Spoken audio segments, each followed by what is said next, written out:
By midnight, the world experiences a full shutdown of the access of all water and electricity.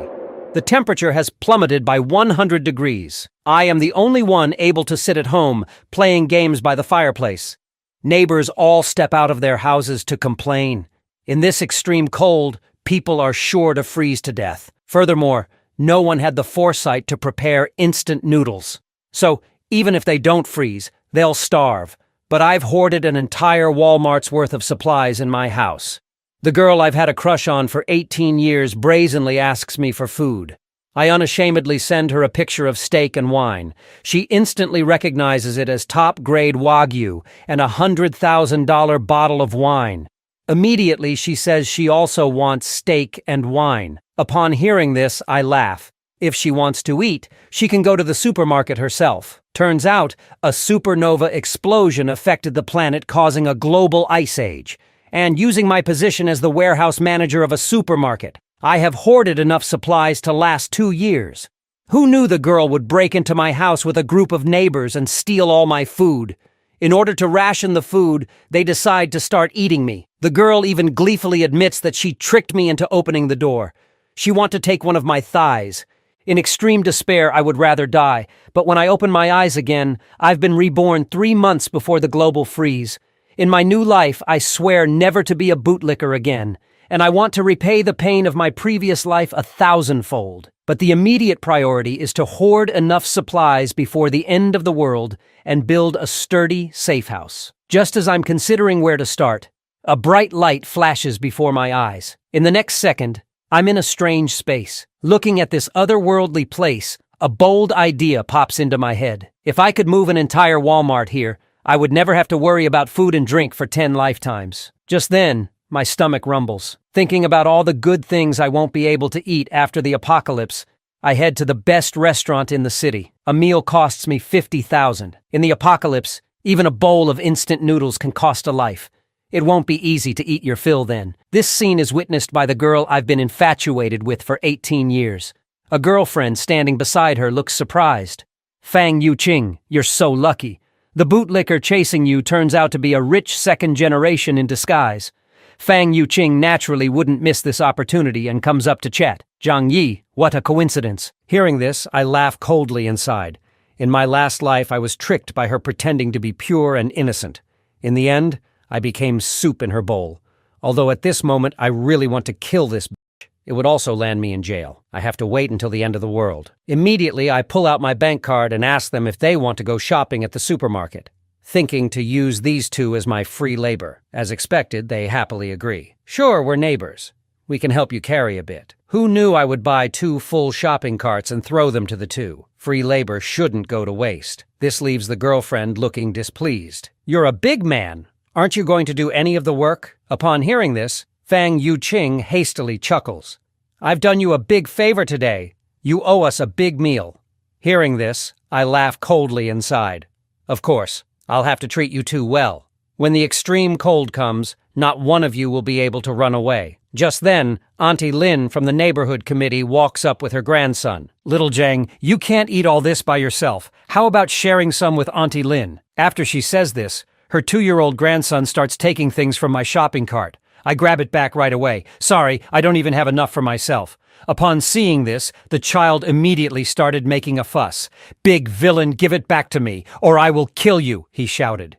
In response, I coldly said, dare to say that again, believe it or not, I'll slap you to death. This yell made the child cry immediately. However, Auntie Lin wouldn't back down. What are you doing, a grown man haggling with a kid? I'll buy this box. I'll transfer you the money later. Stop acting like we're trying to take advantage of you. I immediately displayed my payment QR code, always saying later, either pay me now or go to the supermarket yourself. This move made Auntie Lin very angry. Once I got back home, Fang Yuqing winked at me. Don't forget to treat us, okay? After I sent the two of them away, I stored all the purchased food in the alternate space. Next, I had to build an impenetrable steel fortress with heating devices and medical supplies. It would be great if I could get some firearms, but I'm not in a hurry. There are still 90 days until the Ice Age. During this time, I have to sell off my property as quickly as possible. With money, I can always get what I need. The next morning, I came to the alternate space to check the freshness of the food. Although I can't store live creatures, the food remains as fresh as when I bought it. I took out my phone and contacted the best local restaurant and booked 500 tables of meals. I said I wanted to host a banquet for 3 days and 3 nights, but the hotel manager said, the cost for 500 tables of food and drink will not be less than $1 million, and a deposit of $200,000 is needed in advance. Without any hesitation, I transferred $200,000 over. Then I found my property certificate and went to the bank to mortgage it. After the apocalypse, money will become useless waste paper. But mortgaging the property and adding my own savings is only enough to build my safe house. I need more funds to purchase weapons and supplies. As I was thinking about how to get more money, a man in a suit walked up to me and said, "Bro, do you need money?" I was delighted. Money is coming when I need it. The man in the suit quickly brought me to another man. The man didn't beat around the bush and asked how much I wanted to borrow, but the interest rate would be a bit high. Upon hearing this, I rubbed my hands together. It doesn't matter if the interest is high. The main thing is to raise the money as soon as possible. So I mortgaged the house that I had just mortgaged and my Mercedes-Benz as well. After the transaction, both parties felt that they had made a good deal. I mortgaged a house worth $5 million and a car worth $300,000 for $4 million. In the end, I have to pay them $7 million back. But I also think they are really nice people, just giving away money for me to spend. Then I came to the most famous War Dragon security company. In my previous life, a second-generation rich guy spent $2 billion to build a top-level safe house. As a result, that rich guy directly became the emperor in the apocalypse. At this time, a business manager came over and asked if I needed any help. I quickly walked up and expressed my idea, indicating that I wanted to build a safe house for the apocalypse. Hearing this, the business manager didn't say much and directly presented me with several plans for me to choose from. However, I was not satisfied with the plans above. Then I stated that the house should be reinforced with aviation materials. The balcony glass should use the highest strength bulletproof glass and add an air filtration system and a 360-degree no blind spot monitoring system. The front door should be made of the same material as the bank's anti-theft door, and I asked the manager to find a way to get some guns. After seeing my requirements, the business manager was surprised. With these renovations and some weapons, this would be a fortress. The final plan required $8 million. After I paid the deposit, I asked them to start work immediately and said that the balance would be paid within 3 months. Next, I need to get some weapons for self-defense. I called the owner of a hunting club I know and got a few sets of crossbows as weapons from him. Just then, the 500 tables of banquet I ordered also arrived in batches by truck. This attracted quite a few people from the neighborhood. This is the delivery truck from a 5-star hotel. These several trucks of food would cost at least $1 million or so. After a while, the food for 500 tables filled my entire house. Without wasting any words, I put them all into the otherworldly space. With all these delicious foods, plus the ingredients I had ordered before, I basically don't have to worry about food and clothing for the rest of my life. The next day, the security company's workers came to start building the safe house. This scene attracted quite a few neighbors' attention, who ridiculed me, asking if I had taken the wrong medication. But I didn't care. When the end comes, you'll know who the real joke is. Then I found Manager Joe from the company, and I bought a part of the warehouse's supplies at twice the market price. Next is to transport these things home little by little. My recent hoarding activities also attracted the attention of Fang Yuqing. She then asked if something was going to happen recently, even saying that she had been thinking about me lately. As for this bitch's fake concern, I didn't want to respond at all. This really pissed Fang Yuqing off. Zhang Yi, this bootlicker, actually dares to ignore me. But she was still curious about my sudden hoarding. However, her best friend just scoffed. If something big is happening, the country will definitely notify us. Just try your best to catch Zhang Yi, this bootlicker. Half a month later, my safe house was successfully built. In order to ensure the employer's safety, the manager also installed a surveillance system on each floor. I was very satisfied with this. Next is to wait for my last batch of supplies to arrive. Soon, several trucks of drinking water arrived in succession. In the following period, I tried my best to exchange all the money in my hands for various supplies. 3 days before the advent of the extreme cold end days, I specifically went back to the warehouse and invited all my colleagues for a cup of milk tea. After they drank it, everyone fainted. In order to move the entire Walmart warehouse with peace of mind, I had already put sleeping pills in the milk tea in advance. After shutting down the surveillance equipment, I went to the warehouse and immediately put all the rows of goods into the otherworldly space. With the help of the otherworldly space, I quickly emptied the entire warehouse. Just then, a box in the corner caught my attention. When I opened it, it was the cold-resistant tech product that was stocked a few days ago. It was said to be able to withstand temperatures of minus 100 degrees. With these supplies, even if facing the coldest ice age, I have nothing to fear. To prevent exposure, I also directly gave myself a dose of sleeping water, and then laid down on my colleague and fell asleep. 2.5 hours later, I was awakened by my colleague. "Boss, something crazy has happened. Our warehouse has been emptied." Hearing this, I pretended to be surprised and jumped up. "What the hell?" Then, looking at the empty warehouse, I pretended to be upset and said, "What happened? How are all the supplies in the warehouse gone?" At this time, the manager called, inquiring about the loss of the warehouse supplies. Knowing that the whole warehouse was emptied all at once, the manager immediately cursed. "How is this possible? Are you a mole and stealing for yourself?" I gave an awkward smile. "Manager, what do you take me for? Besides, I'm not that capable. I think we better report to the higher department as soon as possible, so as not to delay the investigation time." After hanging up the phone, I quickly comforted my colleagues. "Everyone, don't be afraid. We who are upright are not afraid of crooked shadows." Soon, all the colleagues on duty and I were called to the police station for questioning.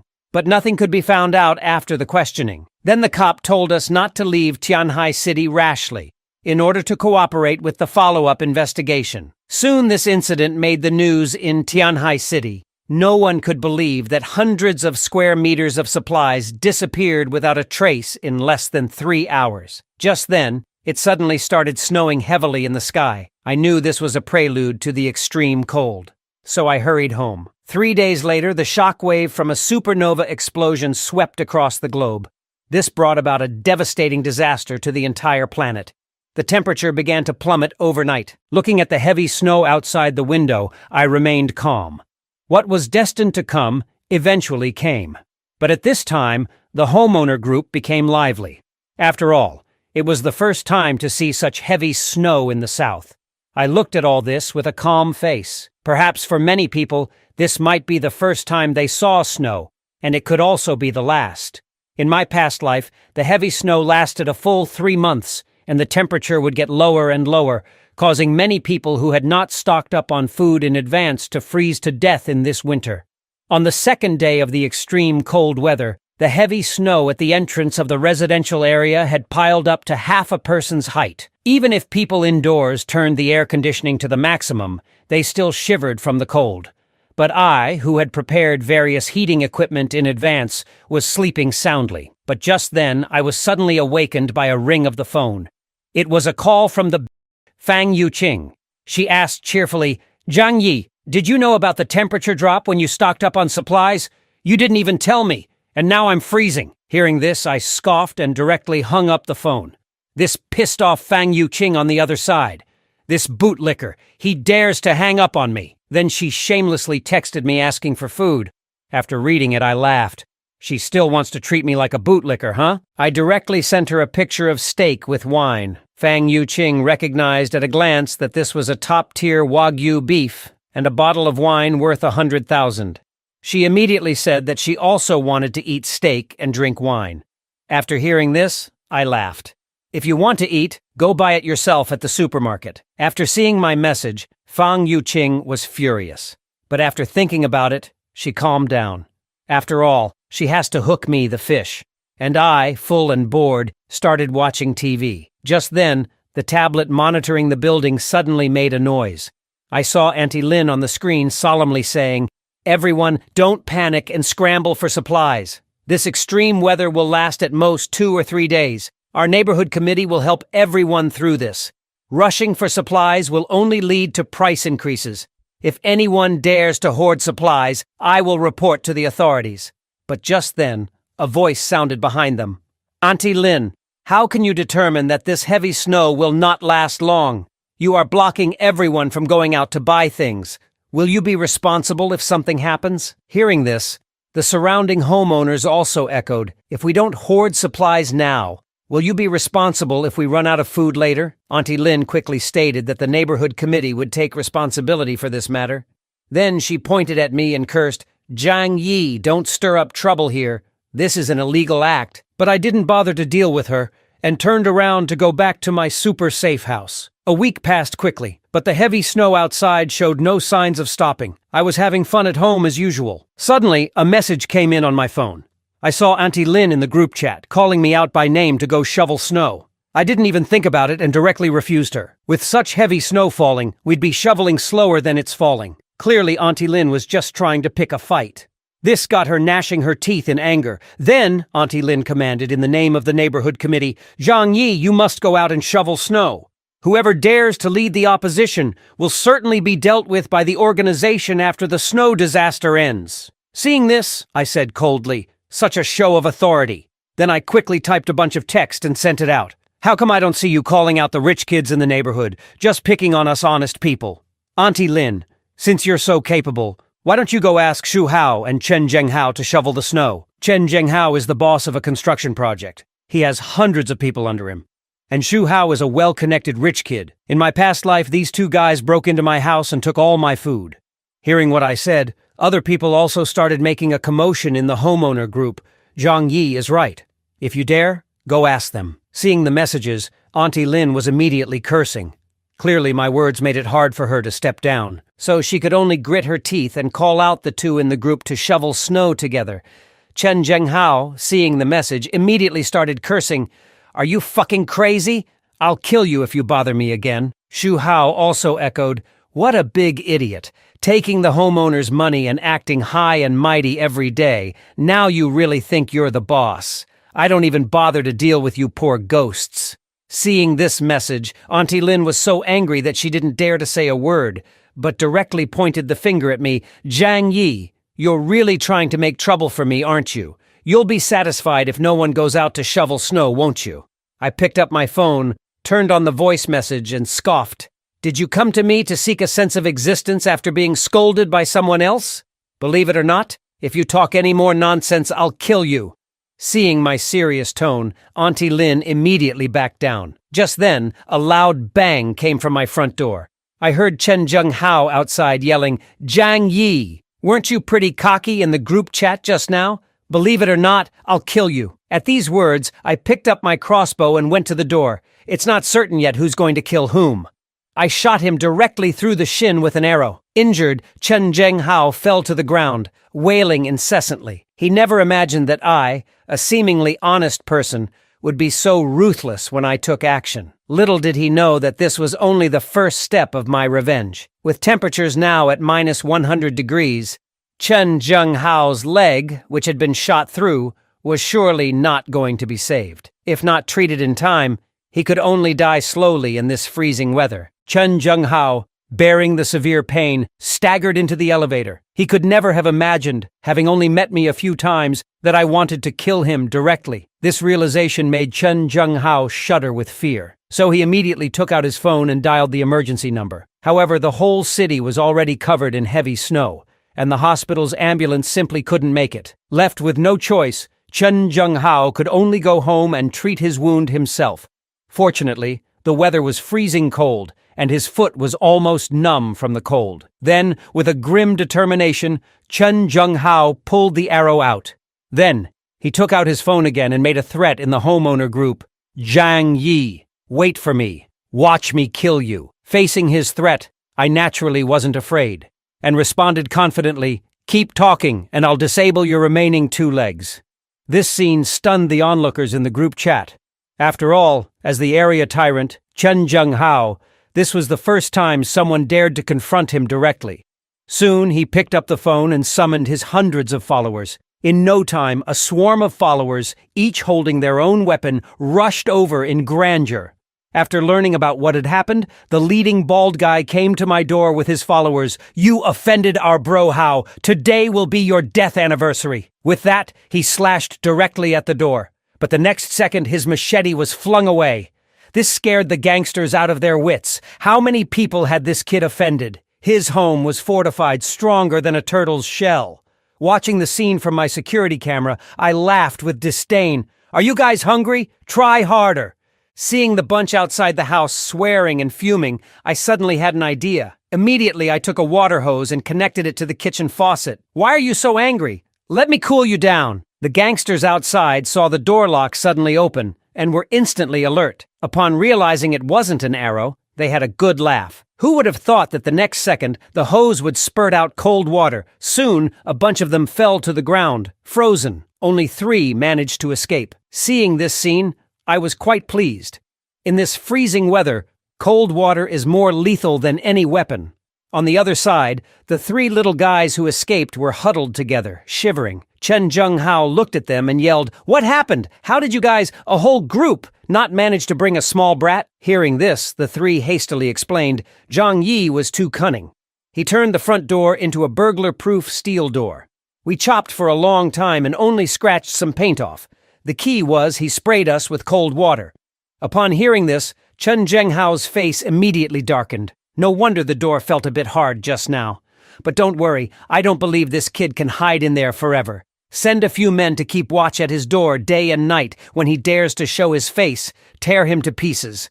Little did he know, the food stored in my house, not to mention for a lifetime. Even if it were for 10 lifetimes, it wouldn't run out. On the other side, Uncle Yu was leading a few people to clear the snow from the entrance of the residential area, planning to dig a path to the supermarket to replenish food. However, they couldn't shovel as fast as the snow fell. After a while, they gave up and prepared to go back. Watching this scene, I sighed. Human power is simply no match for a disaster of this scale. Although the TV is actively reporting to reassure all citizens that the country is launching a final offensive against the snow disaster, only I know that 90% of all organisms globally will freeze to death in this snow disaster. My crush of 18 years was the first to send me a greeting. "Zhang Yi, are you okay?" Seeing the message, I couldn't help but laugh. If it wasn't for her eating my most important part in my previous life, I would have still seen her as a pure lotus. So I replied indifferently, "I'm fine." Then Fang Yuqing shamelessly asked me for something to eat, saying she would return the favor later. Faced with my crush's request, I agreed without hesitation, then sent her a picture of a lobster to whet her appetite, adding with a mocking tone, "I'm already full." Seeing this, Fang Yuqing got angry and decided to kick me out of her pond. At this time, her bitchy best friend sent me a message. "Why are you so dumb?" Fang Yuqing is really angry right now. Seeing the message, I laughed again. They're really good at acting. One playing good cop, the other bad cop, huh? The bitchy best friend didn't give up and continued, "The snow can't last that long. Starve for a few meals and seduce Fang Yuqing first? Wouldn't that be a big win?" Regarding this, I ignored her disdainfully and simply responded with a "oh." This response infuriated her. How did this bootlicker suddenly become enlightened? Fang Yuqing could only sigh. Why did my attitude towards her undergo such a drastic 180-degree change? At this point, her bitchy best friend suggested, "If we lose one bootlicker, so be it. Don't we still have others?" Hearing this, Fang Yuqing's eyes lit up and she immediately called other bootlickers. Soon, Zhou Peng hurried over with large and small bags of supplies, claiming that this was all the food he had left. Hearing this, Fang Yuqing was touched and immediately sent him a good person card. "Zhou Peng, you're a really good person." Before Zhou Peng could express his loyalty, her bitchy best friend promptly closed the door. In no time, 3 days had passed, but the heavy snow was still falling non-stop. Munching on a chicken leg and looking at the time on my phone, I thought, the real drama is about to begin. The next moment, the entire neighborhood plunged into darkness. Soon, neighbors began stepping out of their homes, asking each other whether they had electricity. Now, with water and electricity cut off and air conditioning no longer functioning, it was genuinely getting cold enough to kill. After finishing my chicken, I picked my teeth and then turned on a generator I had prepared in advance. I was fortunate to have died early in my past life. Otherwise, I too would be freezing like the rest of them. At this moment, Auntie Lin from the neighborhood committee was shivering while holding her grandson. She never expected the snow to last so long. A message came into the neighborhood group chat. They say this is a once-in-100,000 years global blizzard. We might be on the brink of a mass extinction event. Several major cities in the country have already been overrun. Everyone must stockpile more supplies. After reading the message, Auntie Lin was shocked. She never imagined the snow disaster would be this serious. At that moment, she hatched a plan. She must trick everyone into giving her their food before they receive the news. So, Auntie Lin promptly posted a message in the owners group. Everyone, don't worry. This disaster is temporary. Workers are currently repairing the water and power outage. The officials have issued an order. Due to these extraordinary circumstances, the neighborhood committee will conduct unified management of all property owners. Anyone who does not cooperate will be arrested and interrogated by the police. Upon seeing the message, Chen Zhenghao began to curse in dissatisfaction. Although he had a lot of underlings, he dared not confront the police. Meanwhile, Auntie Lin continued in the group chat. Due to the severe impact of the blizzard on everyone's lives, the neighborhood committee has decided to collect supplies from each owner and distribute them uniformly to help us all get through this crisis. On seeing the message, I couldn't help but laugh. It was the same old trick as in my previous life. Then Auntie Lin sent me a private message. Little Jiang, you usually work in a warehouse and must have hoarded a lot of food, right? Besides, you bought 3 truckloads of stuff last time. Everyone is in trouble now, and it's your turn to do your part. After the crisis, we will certainly repay you. On hearing this, I chuckled coldly. You old hag. Your hands were also dirty in my death in the previous life. Just you wait. I immediately replied with a voice message. That's great. I just ran out of supplies at home. Auntie Lin, when you collect the supplies, make sure you share some with me. Seeing my message almost made her explode. This kid had hoarded several truckloads of supplies. How could he possibly run out so soon? Realizing that she and her grandson were depending on my supplies, Auntie Lin swallowed her anger and kindly replied, Little Jiang, this is an order from the organization. You must comply. Once the snow disaster is over, I will definitely report your good deeds to the organization. On seeing her message, I laughed again. If I hadn't died early in my previous life, I might have believed her lies. So I picked my teeth and replied, Auntie, I'm not lying to you. I really don't have anything to eat at home. Why don't you take the lead and send me a few packets of instant noodles first? Upon hearing this, Auntie Lin could no longer restrain herself and furiously retorted, Zhang Yi, refusing to hand over your supplies is the same as opposing the organization. I will definitely report you to the organization for disciplinary action. I mocked her. You represent the organization? You're not even a civil servant, not to mention a public institution staff. Why don't you ascend to heaven? It's okay for you to show off normally. But now that things are like this, you still think you're so important. As soon as I said this, it made Auntie Lin so angry that she smashed her old-fashioned phone. This little brat dares to talk to me like that. After all, I'm a leader in the community. After failing to get any advantage from me, Auntie Lin turned her attention to other homeowners, thinking, it doesn't matter who I can deceive, as long as I can deceive some. 2 days quickly passed. Under Auntie Lin's coaxing, quite a few homeowners had actually sent their supplies to her home. Looking at this scene, I sneered in my heart. What a bunch of fools, believing in some great Samaritan in this post-apocalyptic world. Now the whole world has plunged into chaos. Without enough supplies, they could only wait to die. Soon, many homeowners began to tag Auntie Lin in the group chat. Wasn't it said that the supplies would be distributed evenly? We've run out of food at home. Start distributing some to us. But Auntie Lin merely scoffed at the messages.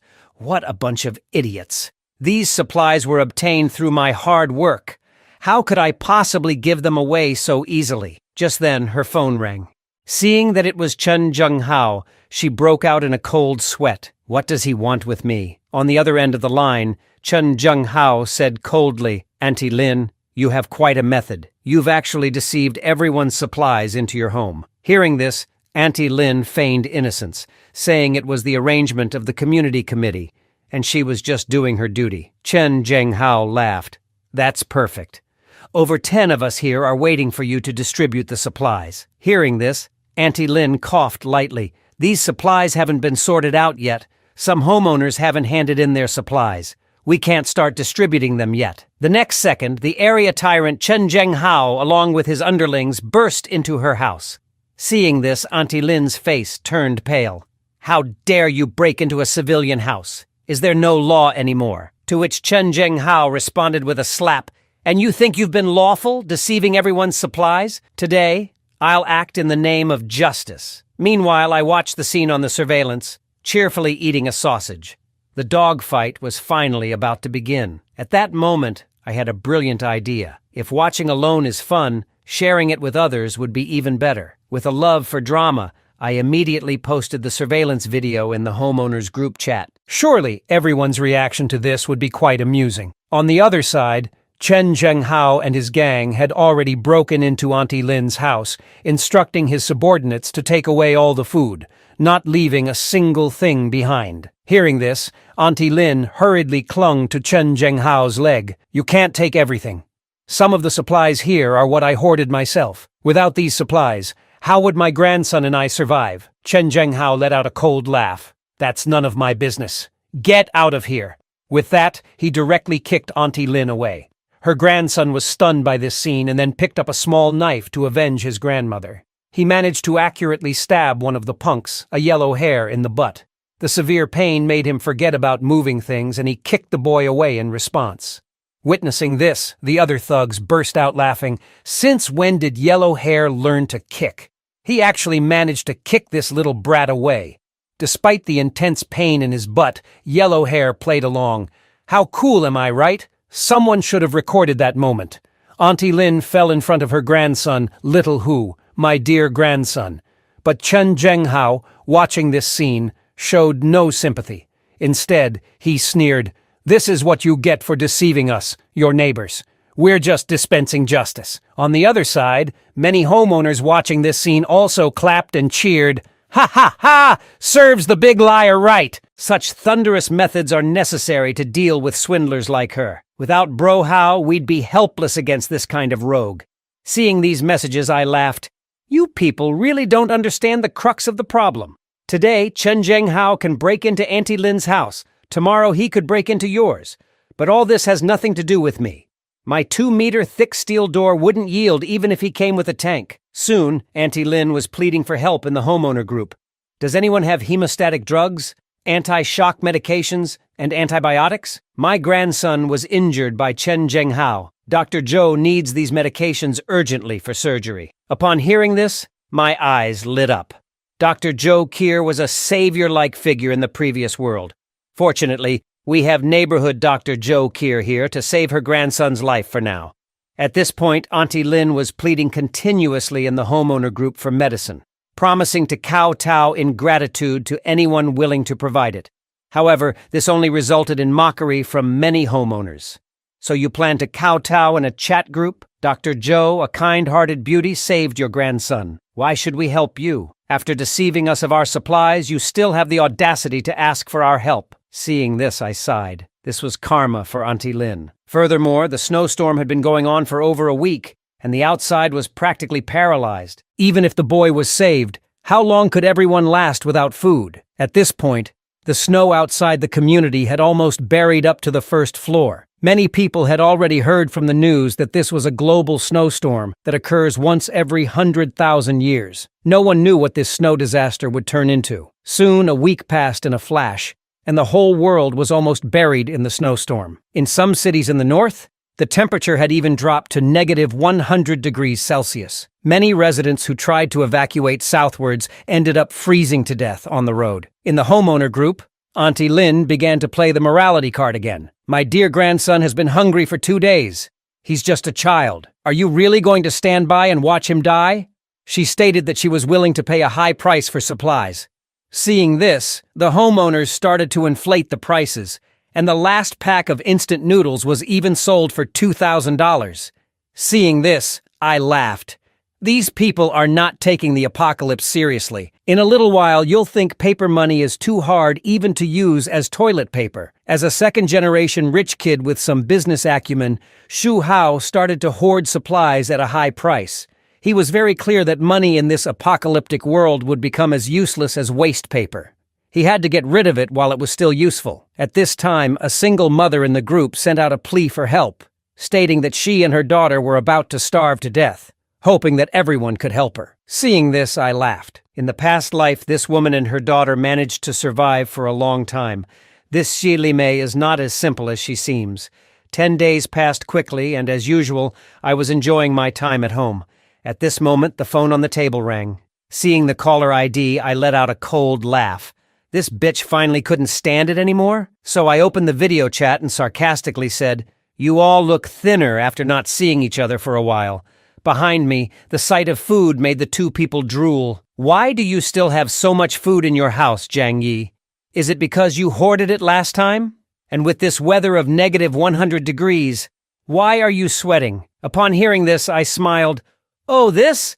I installed a fireplace at home. This thing is very warm. I feel like going for a run outside." Upon hearing this, Fang Yuqing immediately tried to butter up to me. "Brother Jiang Yi, you're so awesome. You're so well prepared. Could you let Fang Yuqing come over and take a shower?" Inside, I scoffed.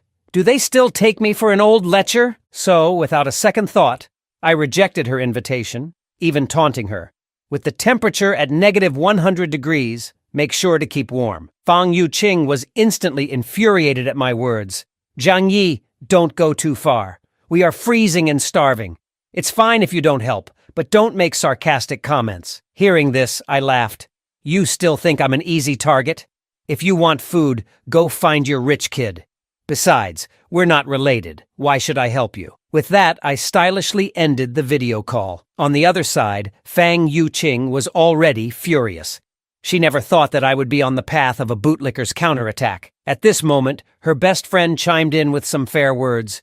"Jiang Yi is quite good. It's you who missed the opportunity. Otherwise, we could be enjoying the things at Jiang Yi's house right now. He is much stronger than that so-called rich second generation. If I had known you would fail, I would have gone for it myself. Now everything has been revealed, and we end up with nothing." At this, Fang Yuqing was already furious. "Lin Caning, you bitch, still speaking in favor of Jiang Yi. I'll kill you." Soon the two bitches were wrestling on the bed. Meanwhile, the government, seeing that they could no longer hide the news of the snow disaster, issued an announcement on television. In order to meet everyone's electricity needs, power supply would be provided from 1 to 2 o'clock every day, but the voltage would only be enough for low-power appliances. Currently, all major power plants are shut down, and power is scarce. Everyone is encouraged to use electricity sparingly to prevent large-scale power outages. Soon, the homeowner group was lively again. Did you see the news? Turns out the rumors online are true. Just as everyone was on edge, suddenly someone offered to sell instant noodles, $5,000 a pack. Any takers? Seeing this, I didn't know whether to laugh or cry, knowing that we're in an apocalypse, yet still wanting to exchange life-saving supplies for this worthless paper. Under the current circumstances, filling one's stomach is above all else. When everyone is hungry, who would care about this useless paper? On the other side, after wrestling for 2 minutes, Fang Yuqing and her friend finally calmed down.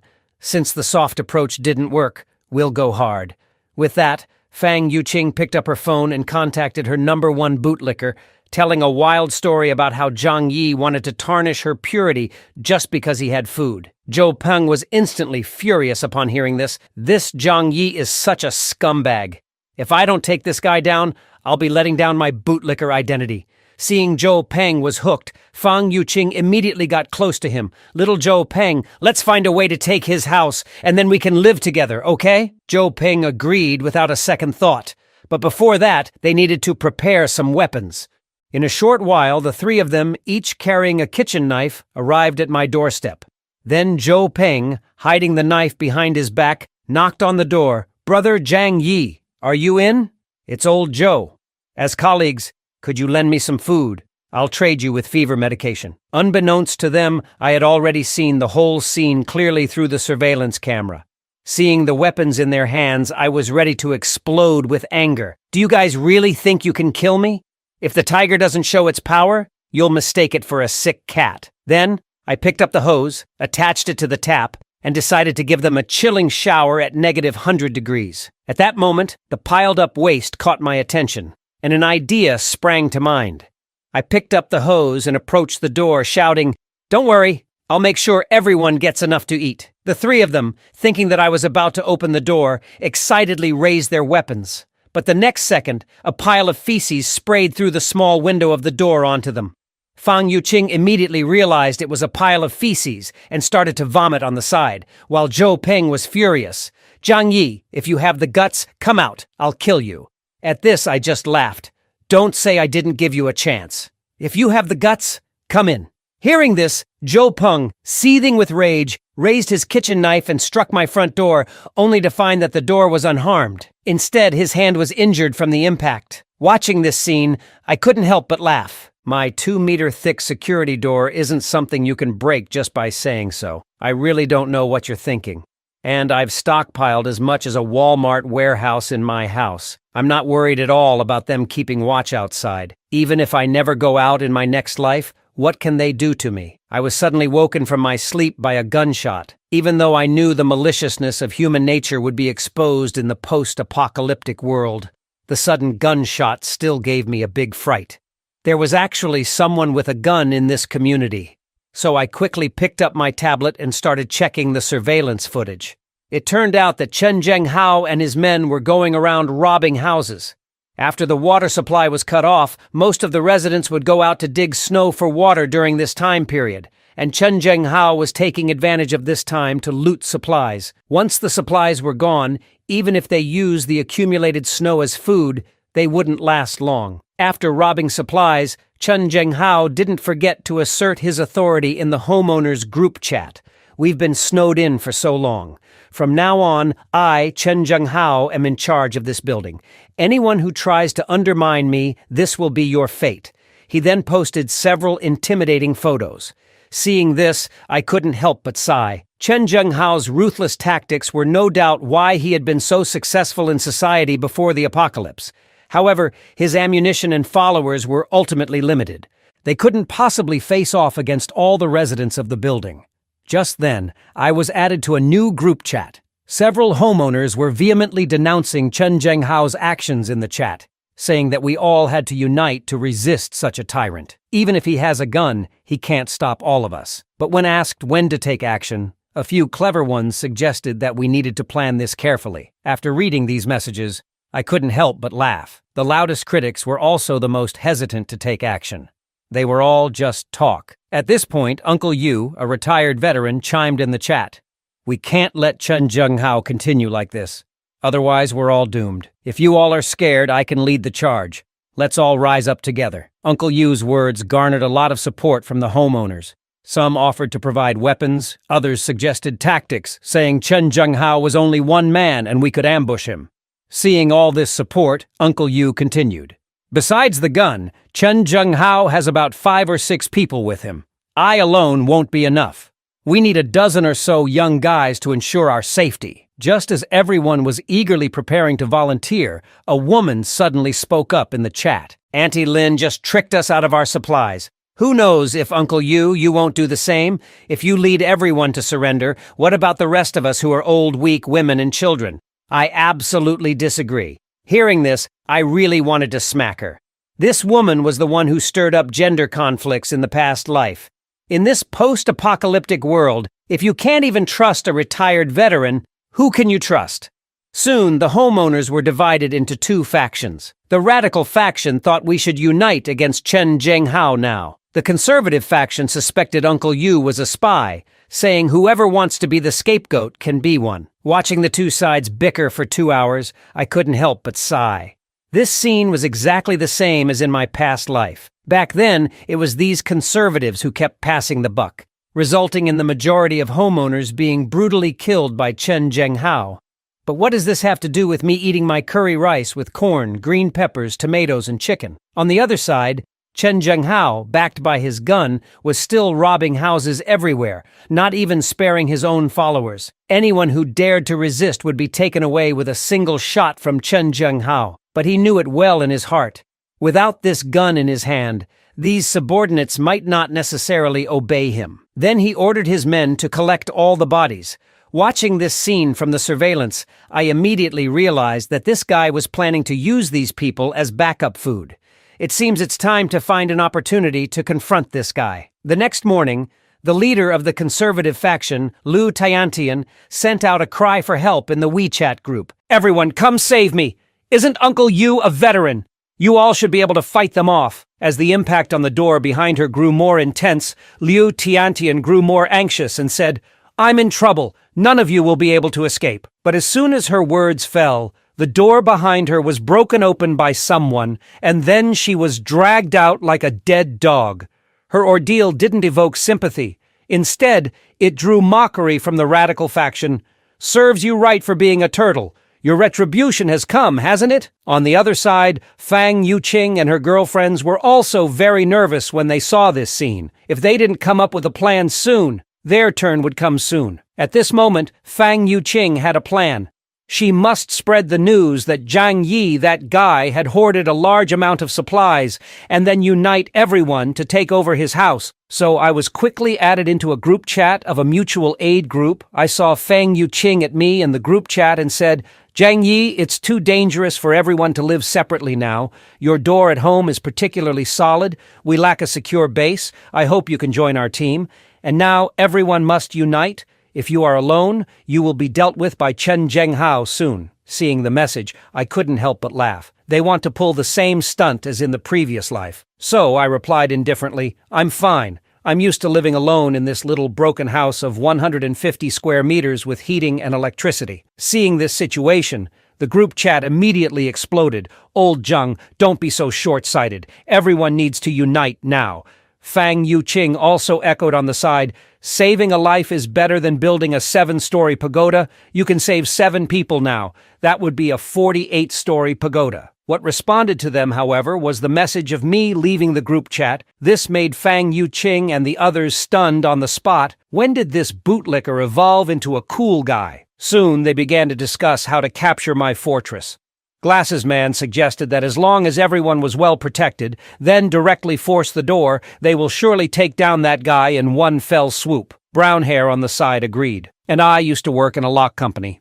I can open any lock on the market. So they all agreed and came to my door to start prying the lock. They even prepared a few umbrellas to prevent cold water. As a result, Brown Hair pried for half a day. Found that he couldn't even budge my lock. I, who was in front of the surveillance, was sneering in my heart. This 5-layer reinforced security door of mine is comparable to the anti-theft level of a bank vault. And you, an ordinary lockpicker, want to pry it open? Then I activated the high-voltage electric defense feature. Brown Hair was shocked to a grimace. "Help me, please." However, Brown Hair Man soon fell to the ground, his body emanating a puff of black smoke. This sight stunned Fang Yuqing, who was standing by. The high-voltage electricity had Brown Hair Man's hands still stuck to the door. Witnessing this, I didn't feel any guilt. At this moment, Glasses Man pointed at the door and swore loudly, "Zhang Yi, you damned beast, come out! We came to talk to you, and you just killed someone. Now Lu Tao is dead because of you. Don't you think you owe us an explanation?" Hearing this, I just laughed. "You guys came to pry my door. I don't think there's any need to explain your intentions," I said, shaking my head. I then loaded my crossbow. "Isn't it better to stay alive?" In the next second, an arrow flew out of the small window at the door, hitting Glasses Man's left arm squarely. Seeing this, Zhou Peng hurriedly helped Glasses Man up. They didn't expect me to be so ruthless and quiet, as I had intended to take their lives right off the bat. Just as they had barely moved a few steps away, 2 more arrows flew out of the small window, striking Zhou Peng and another neighbor accurately. Seeing this, Fang Yuqing and the other 2 women started to flee, afraid that they would be the next to get hit if they were a step slower. Once they returned to their lodgings, the 3 men who were hit by the arrows lay on the ground howling in pain. If not treated in time in such extreme cold weather, the wounds would necrotize. Moreover, the arrows were rusty. Without antibiotics or other medicines, they could only wait for death slowly. Thinking of this, Glasses Man regretted his actions terribly. At this moment, Zhou Peng's cousin, Wang Min, walked up to Fang Yuqing and slapped her in the face. "It's all your fault, you damn woman! Didn't you say that only Zhang Yi's door is strong? How come there are crossbows? No wonder you were standing so far away just now. Did you know it all along?" Covering her face, Fang Yuqing looked wronged. "I didn't know. When we went there last time, he didn't use them." At this moment, Zhou Peng quickly stepped forward and shielded Fang Yuqing behind him. "Cousin, stop! It's not Fang Yuqing's fault. I can vouch for her." Seeing her cousin evolving from a bootlicker to the bootlicker king, Wang Min felt disappointed. Little did she know that the one who ran the fastest just now was herself. Now, the only thing they could do was to contact Dr. Zhou in the community for help. After a while, Zhou Kier came to Wang Min's house to check the wounds of the injured people. However, after seeing the wounds, she looked surprised. This is the same as the wound I treated for Chen Zhenghao a while ago. It's also an arrow wound. Then Zhou Kier said that the wounds were too deep. Without professional equipment, the success rate of surgery was less than 20%. Furthermore, the iron arrow was rusty all over. Without antibiotics or similar drugs for treatment, they could only wait for death. Upon hearing this, Wang Min immediately shed 2 lines of clear tears. She and Zhou Peng had grown up together, and their relationship was very deep. She then fell to her knees, Dr. Zhou. You must find a way to save my cousin. Zhou Kier turned her head and said, if we rashly pull out the arrows without medication, the consequences will only be worse. I hope you understand. At this moment, Fang Yuqing stepped forward. I remember a month ago someone delivered a batch of drugs to Zhang Yi's house. There must be plenty of antibiotics and similar drugs. Why don't we ask him for some? Hearing this, Glasses Man looked excited. Really? Then you go find Zhang Yi. He caused my injury. He has to take responsibility. However, Wang Min on the side expressed, we were almost killed by him just now. How could he possibly give us medicine to save our lives? Hearing this, Fang Yuqing looked unconcerned. We just wanted to take over his house. We didn't harm him. Besides, we're the ones who got hurt. We're the righteous ones here. Hearing this, Zhou Kier was rendered speechless. You guys deserve to get shot. Suddenly, Wang Min pointed at Fang Yuqing and said loudly, then you'll be in charge of getting the medicine. Zhang Yi once pursued you. You're the most suitable person to handle this. Bootlicker King Zhou Peng also chimed in. Fang Yuqing, we'll have to trouble you this time. I can only protect you when my arrow wound is healed. Hearing this, Fang Yuqing had no choice but to agree. However, thinking of my attitude, she had no confidence. The only plan now was to try making a phone call. Soon, she dialed my number and said, Lu Tao and Zhou Peng are dying. Can you help them? Upon hearing this, I laughed. So what if they die? Everyone has to die sooner or later. Besides, you don't really think you can survive this snow disaster, do you? The city is blocked by heavy snow, and this building has become an isolated island. Once the existing supplies are used up, if you don't starve to death, you will be killed by Chen Zhenghao. Upon hearing this, Fang Yuqing sobbed tremulously. Zhang Yi, I know I was wrong.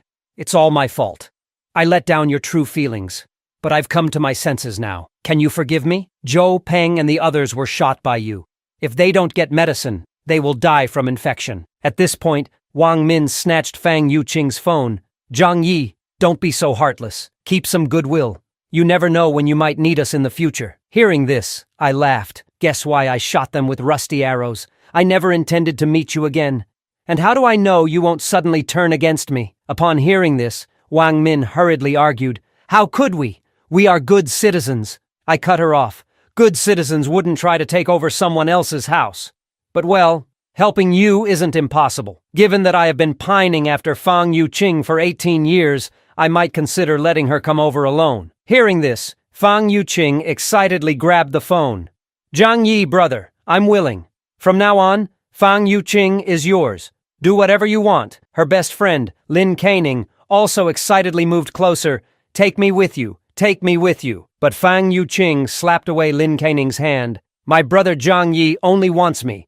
You should just stay here and behave yourself. As soon as she finished speaking, Wang Min slapped her across the face. You shameless woman. You've caused everyone so much trouble and now you want to run off. No way. Bootlicker King Zhou Peng also looked shocked. Fang Yuqing, how could you do this to me? Didn't you say you hated Zhang Yi the most and wanted to be my woman? Upon hearing this, Fang Yuqing immediately started arguing. Is it wrong for me to pursue a better life? If I stay with you, when the supplies run out, we'll all just wait to die. Zhou Peng, isn't loving someone about wanting them to have a happy life? Although you gave me a few bags of supplies, Zhang Yi has a whole Walmart stashed in his house. Hearing this, Bootlicker fell to the ground, defeated in the battle of love before it even started. And Fang Yuqing just turned around and left without a second look. Lin Caning threw her to the ground. Why should you get all the benefits? Wang Min also pointed at Fang Yuqing and scolded, You only think about yourself and don't consider everyone else. If we're not doing well, you shouldn't either. Zhou Qier, who was watching their infighting, was speechless. But she still kindly reminded, The wounds have only been temporarily treated. Without medicine, you all need to be prepared. Upon hearing this, Glasses Man had a sudden idea. I have a way to deal with Zhang Yi. From the video he sent us, it's not hard to see that his house is fully stocked. Now we just need to tell everyone in the building about this. If we can't deal with him, someone else surely can. Then we can get a share of the benefits from the sidelines. Upon hearing this, Fang Yuqing panicked. Don't be so shameless. How can I live a sweet life with Brother Zhang Yi if you do this? As soon as she finished speaking, Wang Min raised her hand to slap her. You dare to be so brazen, you shameless woman! At the critical moment, Zhou Peng stepped in front of Fang Yuqing. Sister, hold on. My love for Fang Yuqing is genuine. I will win her over with time. Sooner or later, Fang Yuqing will fall in love with me. Then, he confidently looked at Fang Yuqing. Don't be afraid. I'm here. This angered Wang Min so much that she almost wanted to slap this bootlicker to death. However, she decided to focus on the pressing matter first. She quickly posted some photos of delicious food in the homeowners group. Everyone is almost reduced to eating tree bark, but Zhang Yi is having sumptuous meals every day. Do you think that's fair? Seeing the message, Chen Zhenghao drooled all over the floor. This kid is hiding so many good things in his house. That's perfect. I can get my revenge for old grudges. Upon hearing this, the homeowners group exploded. Some people were trying to morally bind me, asking me to distribute my supplies to everyone. Some people, just for a meal, asked me to become a father to their child. There were even those who were willing to hand over billions in assets just to live in my house. Seeing the message, I just laughed. Why? Am I close with you? Why should I share my supplies with you? Thinking of these people breaking into my house in the past, I felt a fire in my belly. Now the tables have turned, I thought. Let's see how I'll play with you this time. Seeing my reply, Bootlicker King and others looked dumbfounded. Is Zhang Yi not afraid that we will unite against him? Others, seeing my cold-heartedness, began to blame me in the group chat. If you hadn't secretly hoarded supplies, we wouldn't be living like this. You must atone for your sins and donate the supplies to everyone. Besides, what's the point of living alone? Young people should have the spirit of contribution. Watching them bicker back and forth, I couldn't be bothered to engage with them any longer. Then, looking at the falling snow outside the window, I mumbled, Staying at home every day is quite boring. It seems I should find some time to go out and stroll around. Luckily, I still have a few snowmobiles hidden in my pocket dimension. Once I deal with this group, it might be time to see what the outside world is like. Just then, my phone suddenly received a notification. It was a plea for help from Dr. Zhou Qier. Mr. Zhang, our home's medicine and supplies have been completely exhausted. Upon seeing the message, I instantly recalled what Zhou Qier looked like.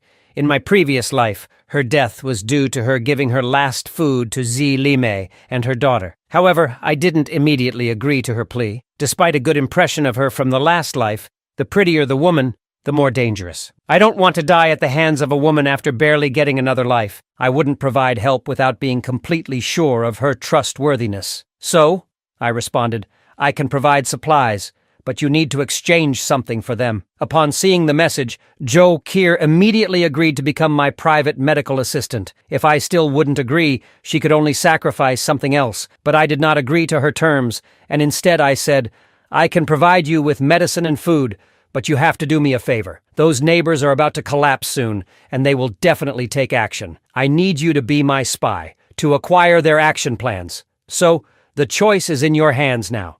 You can choose to follow the crowd and be a bystander, or you can choose to betray them and side with me. Upon seeing the message, Zhou Qier fell silent. If she chose me, she would have to face all the homeowners in the building with me. But what she didn't know was that my house had long been turned into an iron fortress by me. Even if they came with a tank, they couldn't break in. The reason I did this was just to find an excuse to test her. At this moment, Glasses Man sent me a final ultimatum. Zhang Yi, I'll ask you one more time, will you hand over the supplies in your hand or not? Seeing the message, a cold smile appeared at the corner of my mouth. This guy had overstepped his bounds. I responded cheerfully, Even if I were to feed my food to the pigs, I wouldn't share a bit with you. This angered Glasses Man, grinding his teeth. Very well, Zhang Yi. You still dare to talk tough even when death is imminent. You brought this upon yourself. Don't say we didn't give you a chance.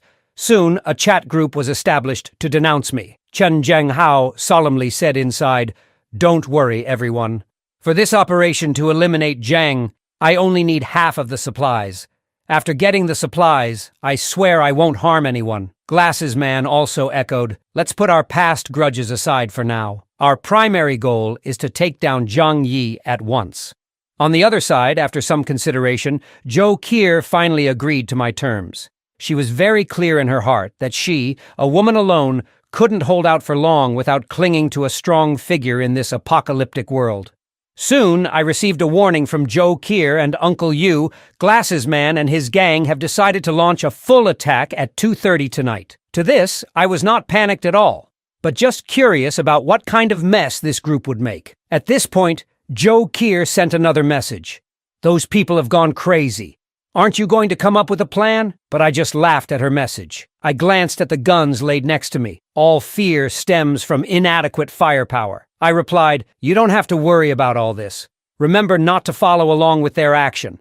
I'm only warning once." With that said, I picked up the gun in my hand. Just sit back and enjoy the show. Soon, it was 2:30 in the morning. A group of people armed with weapons came marching towards my house.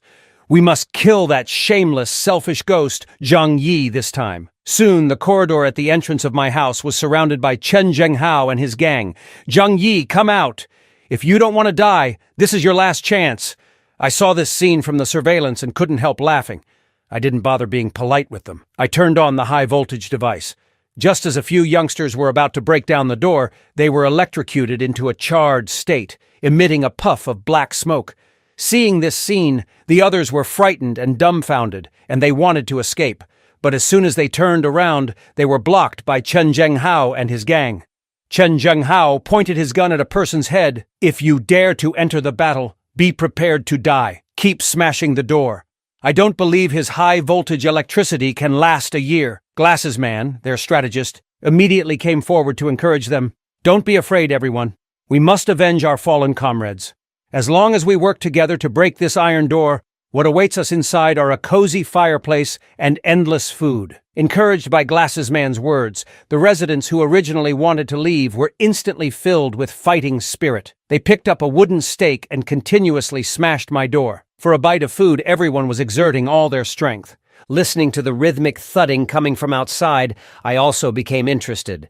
So, I instantly retrieved a large speaker from another space. "Seeing you all so hard-working, let me play a tune for you." Hearing the battle song, the neighbors seemed to be injected with a stimulant, hitting the door even harder. However, after half an hour of relentless beating, a few of them were panting and fell to the ground. "What kind of door is this? We've been hitting it for so long, but only a tiny scratch was left. It seems we won't be able to break it open without years of effort." At this moment, Glasses Man, who works at a bank, stepped forward and immediately identified it as a bank vault-grade door. He said, "Such a door can't be breached even by a tank, let alone wood." Hearing this, the others looked shocked. "Then, is there no way to open this steel door?" Glasses Man sighed. "Unless we can find the world's top locksmith, there's no chance to open it without the key." While he was explaining, I had already come to the door with my crossbow. "So professional," I murmured, and then shot an arrow. Seeing Glasses Man get shot, the other residents in the hallway panicked. "Zhang Yi actually has weapons. Glasses Man and Chen Zhenghao didn't even tell us." Some of the slower neighbors were quickly turned into sieves by my arrows. Looking at the neighbors scattered around on the floor, I felt no guilt. If they want my life, there's no need for me to be polite. Just then, Glasses Man had an idea. "Everyone, don't panic. I have a plan. Zhang Yi's steel door might be thick, but the wall is still made of cement bricks. I don't believe we can't break it down." Hearing this, the neighbors seemed to understand. "We have so many people. We can definitely break his wall in less than half an hour." A few neighbors immediately mustered up their strength and started smashing the wall with vigor, while Glasses Man kept encouraging them. Sure enough, in a short while, cracks started appearing in the wall. Seeing this, a big man smashed the wall with even more force, but the next second, a metallic clang echoed. The impact numbed the man's arm. Glasses Man rushed forward and exclaimed, "Damn it! The wall is made of steel plates too!" Hearing this, several big men looked shocked. Who uses steel plates for wall construction? But they still didn't give up. They randomly hit different parts of the wall, hoping to find a weakness. Watching this scene, I couldn't help but laugh.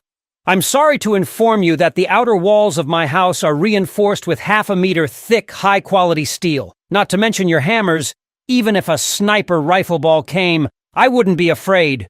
Soon the neighbors realized that I must have known about the apocalypse in advance, which is why I built such a sturdy fortress. Glasses Man grew angrier the more he thought about it. He knew about the snow disaster all along, this selfish and narrow-minded person, only caring about himself, ignoring the lives of everyone else. Some people couldn't bear this despair and started to cry on the spot. At this moment, Chen Zhenghao stepped out from the crowd. "What are you crying for? His walls are made of fine steel. But does that mean the ceiling and the floor are too? We will split up and start tearing down the place." I refused to believe Zhang Yi could have built a tortoise shell. Hearing this, the neighbors were re-energized. They went up and down my house, hammering with all their might. Watching this on the surveillance, I chuckled. Chen Zhenghao has some brain power, but unfortunately not much. After hammering for a while, they once again fell into despair. As it turns out, I did build my house into a reinforced tortoise shell. Without power tools, they would need to hammer for years, without rest or sustenance, to have any chance of breaking this fine steel wall. At the thought of this, the stomach of a neighbor, who had not eaten for 2 days and wasted so much energy hammering, started grumbling. He wanted nothing more than to eat a large piece of meat. Thinking of meat, an idea suddenly popped into his head. He looked at a neighbor beside him, and they both drooled at the thought. After realizing what the other was thinking, they awkwardly turned their heads away. Glasses Man, on the other hand, was in despair. Are we really going to wait for death in this apocalypse? That damn Zhang Yi is so cruel. Why can't he sacrifice himself for the good of everyone? Then, a bright idea from Glasses Man. I remember that Zhang Yi had floor-to-ceiling windows on his balcony when he renovated. Maybe we can break in from there. Hearing this, everyone's hopes were reignited. I refused to believe that Zhang Yi would seal his windows. With that, they got together and started moving towards my balcony using planks. Soon they were outside my window, yelling and threatening. "Zhang Yi, it's best if you open the door yourself. Once we break in, you'll regret it." Hearing this, I calmly sipped my coffee. You think you're smart, huh? And who says glass has to be more fragile than metal? As expected, after knocking for a while, they found no traces on the floor-to-ceiling windows and could only vent their frustrations helplessly outside. Of course, I wasn't going to let them off so easily. I leisurely walked to the kitchen and picked up a homemade Molotov cocktail. Since it's so cold, I'll help you warm up a bit. With that, I placed the Molotov cocktail into a small window in the room. The next second, a hole appeared in the ceiling of the balcony. By the time they realized it was a Molotov cocktail, it was already too late. Soon, flames engulfed one of the neighbors. The intense burning sensation made him wail in agony. Before long, he could no longer bear the pain and jumped off the balcony. Seeing this, several neighbors finally felt regret, pressing against the glass, begging for mercy. In your previous lives, you turned me into feces and never showed any remorse. Left with no choice, they had to return the way they came, hoping that those behind them could help. But they were stopped by Glasses Man and his group. Got lost. Don't bring the fire over and involve us. Even hitting the first person with a wooden hammer. The man let out a cry and fell from the high building. Soon those with no way out were burnt to charcoal in the fire. In the face of this scene, Glasses Man and his group showed no mercy. Instead, they gathered around to warm themselves by the fire. The neighbors, starved and no longer arrogant, dropped their weapons, crossed the balcony, and came back to my floor-to-ceiling windows. "Zhang Yi, we were wrong. We just want a bite to eat. Please save us. We'll do whatever you want from now on." Listening to the pleas from outside the window, I sighed. Don't be like this. It makes me feel so bad. I have a strange quirk when I'm upset. I want to eat. Saying this, I started eating the noodles in my bowl. The sight of this made the people outside drool all over the ground. If only we could have some soup. I know that in this apocalypse, only human hearts are unpredictable, but now I have a better strategy. I then said to the people outside, "Of course, I, Zhang Yi, am not a cold-hearted person who wouldn't save people. I'll give you a chance. Bring me Chen Zhenghao's head, and I'll feed you these kinds of noodles for a week, enough for each meal." Hearing this, they all looked excitedly at Chen Zhenghao in the next building. At this moment, in their eyes, Chen Zhenghao looked like a delicious roast chicken. Taking him down would mean they wouldn't have to worry about food and drink for a week. Seeing their ill-intent gazes, Chen Zhenghao felt a chill down his spine. A feeling of, "there are always villains trying to harm me," arose. Before he could think further, they charged towards him. However, under the threat of Chen Zhenghao's gun, they dared not act rashly. At this moment, Chen Zhenghao received a bounty notice I sent in the homeowner group chat, saying that anyone who could kill Chen Zhenghao would receive a week's worth of food. Seeing the message, Chen Zhenghao ran off immediately, finally understanding why everyone was giving him hostile looks. The following day, bright and early, several neighbors had already set up an ambush for Chen Zhenghao. Although Chen Zhenghao had a pistol, his bullets were ultimately limited. Moreover, my impenetrable safe house was simply not something they could break through. From previous attempts, they had already lost 40 to 50 people. Rather than starving to death sooner or later, it was better to find an opportunity on the crippled Chen Zhenghao. At this time, Chen Zhenghao was scolding his two subordinates to go out and eat snow. He was well aware. At this moment, he was the little fat lamb in the eyes of all the property owners. Whatever he did, he had to act quickly. Just then, two neighbors who had been ambushing for a long time launched a sudden attack with kitchen knives. Seeing this, the two subordinates were shocked. "Watch out for the back." However, it was already too late.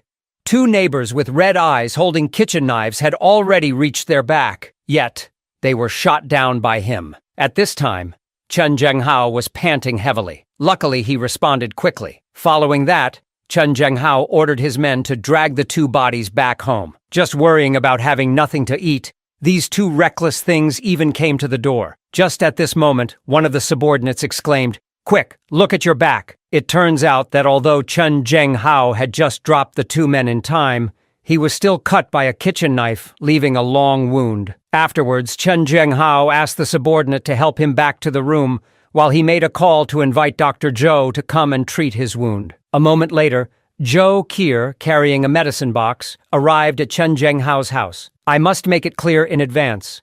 I won't help you for free." Hearing this, Chen Zhenghao smiled.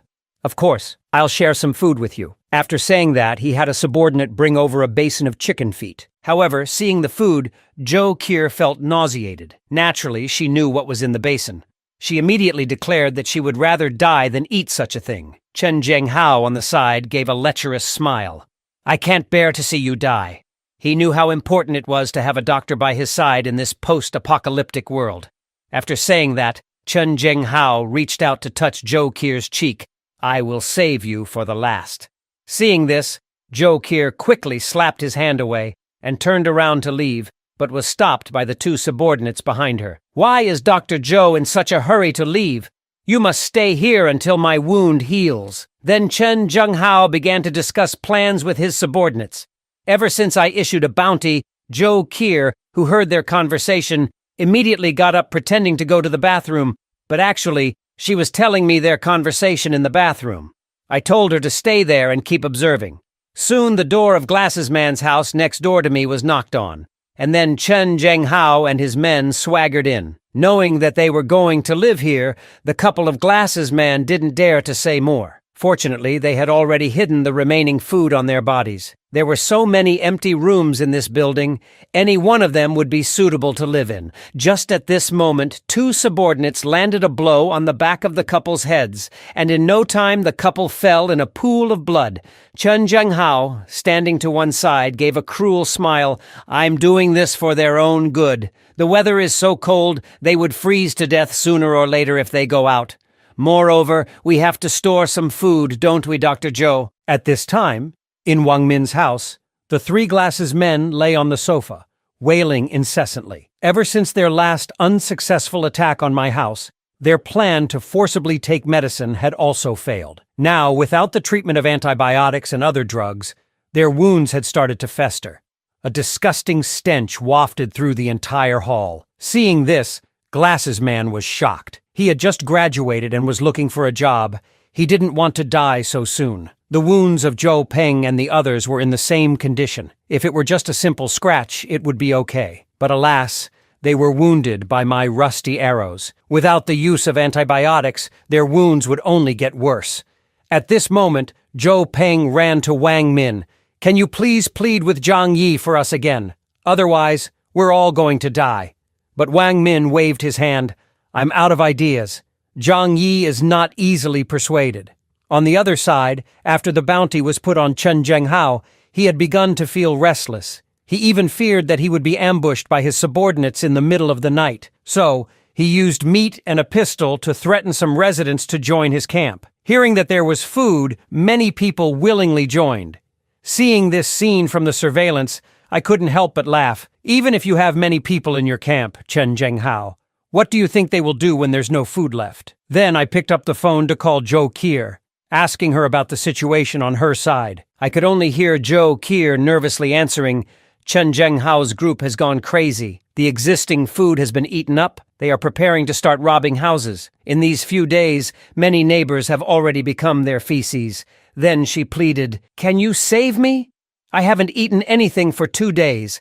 I can't hold on much longer if this continues." Upon hearing this, I paused for a moment. Zhou Qier is the main surgeon at the nearby Grade 3A hospital. In the post-apocalyptic world, doctors are hard to find. We can't let her die so easily. So I replied, "Don't worry. Once I finish this last task, I assure you will not want for anything." Just then, my front door was knocked. Zhou Peng was at the door, hysterical. "Zhang Yi, you coward, come out. Fang Yuqing is starving to death, and you're still hiding in here. Are you a man?" Hearing this, I laughed. "At this point, I'm willing to call you the last bootlicker in the apocalypse." "So," I said flatly, "you're still thinking about Fang Yuqing at a time like this? You should think more about yourself.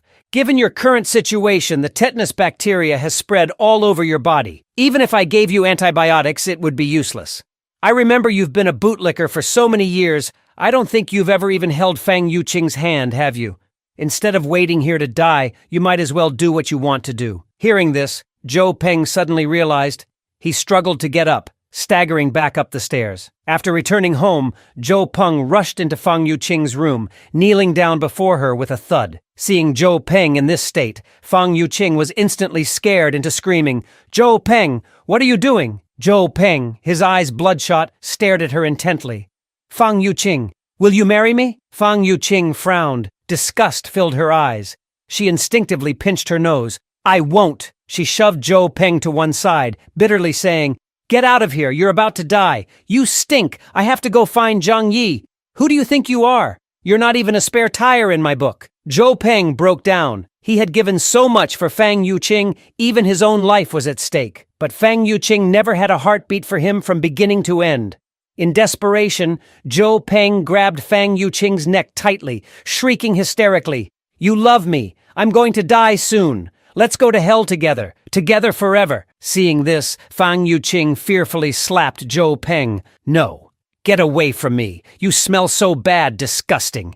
You dare call me smelly?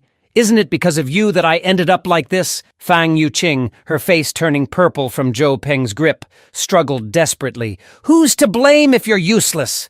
Desperate loser." Meanwhile, after a night of deep thought, Zhou Qier finally agreed to Zhang Yi's proposition. She knew it was a test from Zhang Yi. Although dangerous, if she didn't do it, she wouldn't last long under Chen Zhenghao. With this thought, Zhou Qier slowly walked towards the kitchen. She told Chen Zhenghao that she wanted to help in the kitchen. Hearing this, Chen Zhenghao thought Zhou Qier had come to her senses, nodding his head in approval.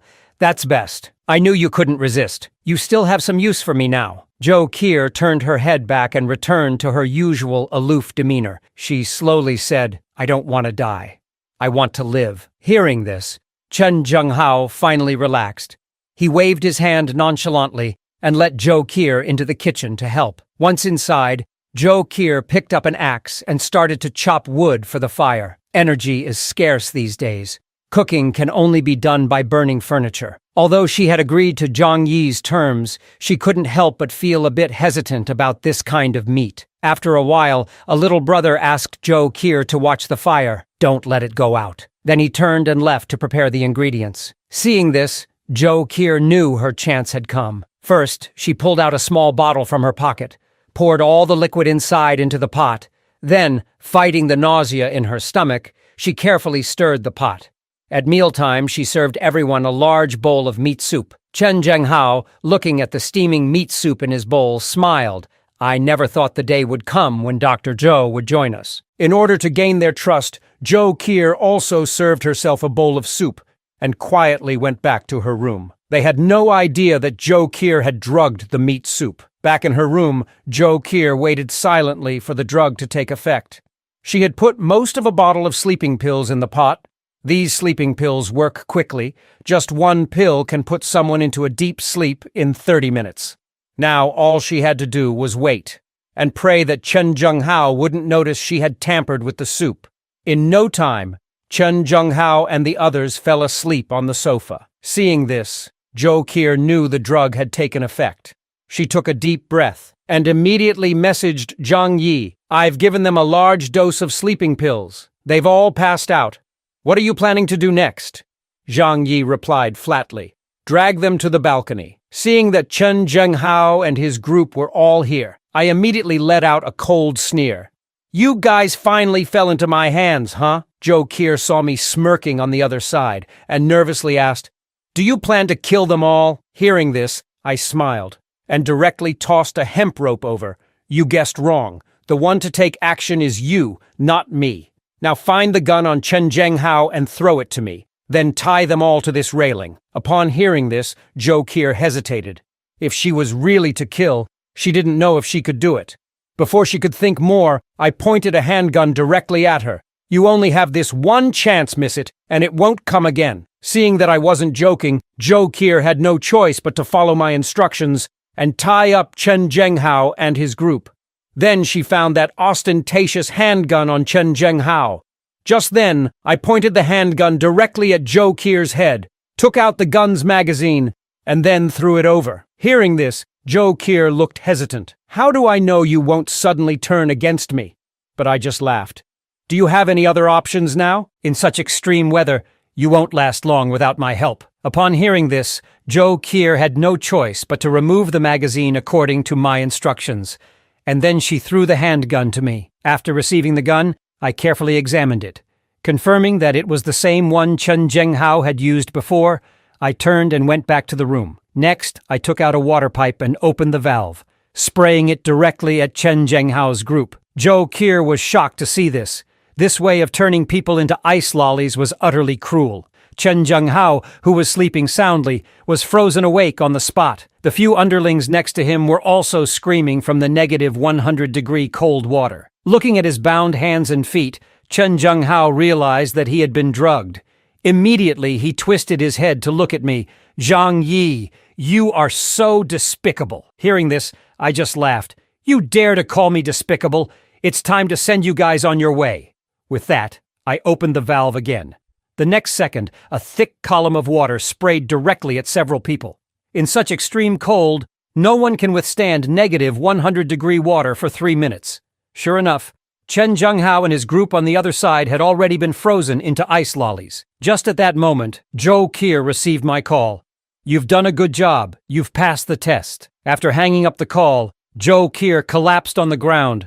Though she could finally survive, she was no longer the white-robed angel. Under my guidance, Joe Kier had successfully proven her value, and I naturally kept my word, deciding to let her live in my house. A moment later, Joe Kier cautiously arrived at my front door.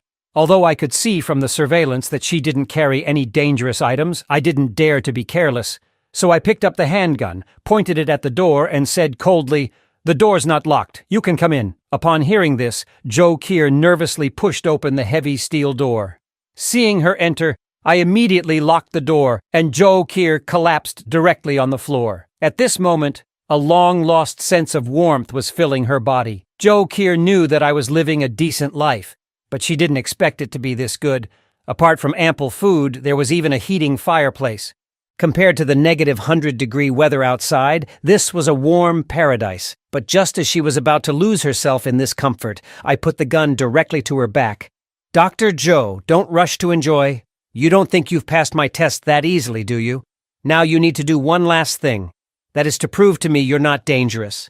Since you've chosen to align with me now, shouldn't we be honest with each other?" Upon hearing this, Joe Keir naturally knew what I meant, so she took off her coat directly, exposing her figure in front of me. Of course, I had no time to admire.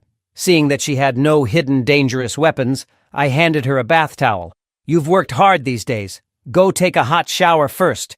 You stink." Hearing this, Joe Keir couldn't help but complain internally, "As if everyone lives as well as you. Life is even better than before the apocalypse." Soon the sound of the shower was heard from the bathroom, and I was fiddling with the medical kit that Joe Keir had brought in the living room. I put everything like syringes into the different space. Though we were being honest, it's always better to be cautious. 2 hours later, Joe Keir, dressed in pajamas, emerged from the bathroom, her wet hair hanging down her back.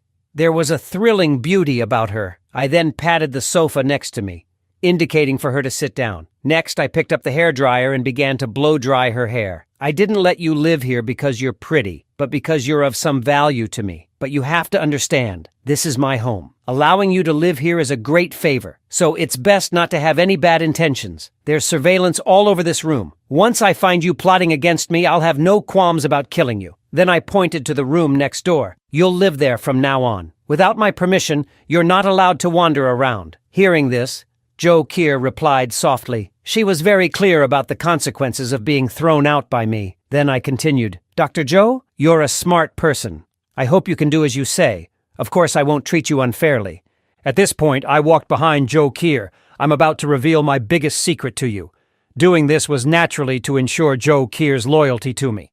Then I continued, "Everyone knows that the cause of this snow disaster is the gamma rays from a supernova explosion, but these rays can also cause mutations in humans. With that, I conjured a loaf of bread out of thin air. This is the superpower I gained. Different space. I can store any supplies in it." Seeing this, Joe Keir also suddenly understood. No wonder I was living such a comfortable life. I must have stored a lot of supplies in advance. Then I continued, "Dr. Joe, you're a smart person. Only by following me can you enjoy all my supplies. Will you have food to eat, hot water baths to take? Once I die, the supplies in the different space will disappear with me. So, you can only survive if I survive. Right now, I don't fully trust you. You need to exchange labor for rewards, so from now on, you'll be responsible for all the housework." Just as Joe Keir was about to agree, I interrupted her. "Besides this, what else can you offer me?" Upon hearing this, Joe Keir's cheeks suddenly turned red. Being a smart person, she naturally knew what I was talking about. The next day, I looked at the still sleeping Joe Keir with mixed feelings. Having a woman around in the apocalypse is quite nice. If I were alone, I fear I might have a mental breakdown one day. Then I knocked on the door, signaling Joe Keir to get up for breakfast. Joe Keir woke up from her sleep. This was the best sleep she'd had since the apocalypse began. Then she dressed and came into the living room. Afterwards, I smiled. "What are you waiting for? Hurry up and eat." Hearing this, Joe Keir didn't hesitate. She picked up the hamburger on the table and started eating it hungrily. Seeing my half-smiling expression, Joe Keir realized her eating manners were not good. So she sat up straight like a well-behaved child. After Joe Keir was full, I tossed her a thermal coat. This coat is a high-tech product from before the apocalypse. It can withstand temperatures down to -100 degrees. Then I gestured for Joe Keir to come out with me. Joe Keir was puzzled. "What are we going to do?" At this, I gave a cold laugh. "Obviously, we're going out to smash those icicles to pieces. Those scum, even if they're frozen into icicles, are still disgusting to look at. Of course, I mainly want to set an example." Hearing this, Joe Keir started to think, holding the baseball bat. Although these people were indirectly killed by her, she still hesitated to smash them. Before she could think too much, I made a gesture of invitation. "Dr. Joe, it's your turn to take the stage. Seeing this, Joe Kier couldn't say anything else. She immediately climbed over the balcony and went to the other side along the board. Then, she raised the baseball bat in her hand and smashed it down on the people frozen into icicles. Watching this, I took out my phone and started recording. Seeing this, Joe Kier was puzzled. "Are you recording? I want to show those dishonest guys who's in charge of this building now." At this, Joe Kier didn't hesitate and continued to swing the baseball bat in her hand. At this moment, she didn't care about her angel in white image. As long as she could survive, that's all that mattered. However, what she didn't expect was, right after I posted the video in the owners group, not only did the neighbors not blame her, they applauded her. Some even wept for joy at the sight. After all, Chen Zhenghao had been domineering here for a long time, and there were no few owners who had died at his hands. Now, seeing Chen Zhenghao get his comeuppance, they were naturally overjoyed. But before they could rejoice for long, I directly began my ascension ceremony in the owners group. From now on, this building will be under my Zhang Yi's rule, or else you'll end up like Chen Zhenghao. Then they remembered the video was posted by me, so they all started to flatter me in the group. Upon seeing the message, Fang Yuqing was the first to call me. I was surprised to get her call. I didn't expect this bitch to still be alive. I heard Fang Yuqing say pitifully on the other end of the phone, "Brother Zhang Yi, Chen Zhenghao is dead. Can I come to your house for food and warmth? I don't allow you to be with that woman Joe Kier. You belong only to me." Hearing this, I just laughed. "So you're not dead after all." Hearing this, Fang Yuqing seemed to understand. "I get it now. Brother Zhang Yi thought I was dead, and that's why he's with that woman Joe Kier, right? I'm coming to live the good life with you now." But her best friend and Wang Min were not happy about this. Their miserable lives were all because of Fang Yuqing. They would naturally not allow Fang Yuqing to have a good life. Soon, the sound of the three women fighting with each other came from the other end of the phone. Seeing this, Joe Kier hurried over. She felt a sense of crisis at this moment, afraid that I would run away. This scene suddenly gave me a wicked idea. "Fang Yuqing, in the last life, you made me turn into shit in despair. This time, it's your turn to experience despair." I slavishly followed her. For 18 years, I couldn't even become a backup option for her. In the end, after the apocalypse, I was deceived into becoming food for her. So, I immediately sent a cozy photo of Joe Kier and me to Fang Yuqing. Then I expressed regretfully, "Fang Yuqing, you're a good person, but I've found true love now. Let's not contact each other anymore. I don't want her to get the wrong idea." Upon hearing the voice message, Fang Yuqing hurriedly broke free from Wang Min to pick up her phone. After seeing the photo, she exploded. "Zhang Yi, the one who truly loves you is Fang Yuqing. Joe Kier is only with you for the food." Hearing this, I laughed. "Aren't you the same? Moreover, Joe Kier is far superior to you in every way. How could I give her up for you?" After reading the message, Fang Yuqing burst into tears. "I don't believe it. I don't believe it. You were so devoted to me before. How could you change so suddenly? It must be that bad woman Joe Kier who did something." Her best friends and Wang Min immediately began to mock her. "You self-centered white lotus, this is karma." On the other side, I asked Joe Kier, "Do you think I'm being cruel by doing this?" Joe Kier immediately leaned in. "I trust that you have your reasons for doing this." Hearing this, I also lowered my guard considerably. After all, no man can resist such an understanding and sensible woman. In a short while, Joe Kier made a table full of delicious lunch. I had just picked up an apple and taken a bite, when a message came in from the homeowners group chat. I saw the formerly arrogant Auntie Lin starting to make trouble again in the group. She claimed to have relatives in the upper echelons of the government, and threatened that everyone must hand over their food to her. Otherwise, everyone will be dealt with after the snowstorm. Seeing this message, I was taken aback. I remember Auntie Lin was the first to be looted by Chen Zhenghao. That she's still alive is truly a miracle. At that moment, Joe Kier quietly mentioned she had left some supplies when treating Lin Xiaohu, thinking that the snowstorm would pass quickly. She didn't expect the snow to last for 2.5 months. I was puzzled, logically, after so much time has passed. Even with the supplies Joe Kier left, Auntie Lin couldn't possibly have survived till now, especially when she also has a 2.5-year-old grandson. Hearing this, Joe Kier said that Lin Xiaohu died about 10 days ago due to lack of medication. Hearing this, It suddenly clicked for me. It seems that Auntie Lin has eaten her precious grandson. Zhou Qi naturally knew what I meant. Having been under Chen Zhenghao's control for 2 days, she has become quite numb to the concept of cannibalism. Just then, my phone suddenly rang. Seeing that it was Uncle Yu calling, I picked up the phone to answer and asked what was going on. On the other end, Uncle Yu looked awkward. Uncle Yu, as one of the few good people left after the apocalypse and also a martial artist, was someone I naturally wouldn't refuse. Uncle Yu hesitantly stated, Zhi Limei's daughter, Tang Bao, is running a fever, and she would like to borrow some fever-reducing medicine from me. Uncle Yu, who has been single all his life, was probably tempted by the young and attractive Zhi Limei. After being single for 40 years, how could Uncle Yu resist such temptation? So, he became the willing victim of this scheming mother. Hearing this, my expression faltered. This Zhi Limei is indeed not simple. Among all the homeowners, only Uncle Yu and I have stockpiled supplies. Yet she managed to make the most correct choice among many. But I didn't think much of it. After all, it's someone else's family matter.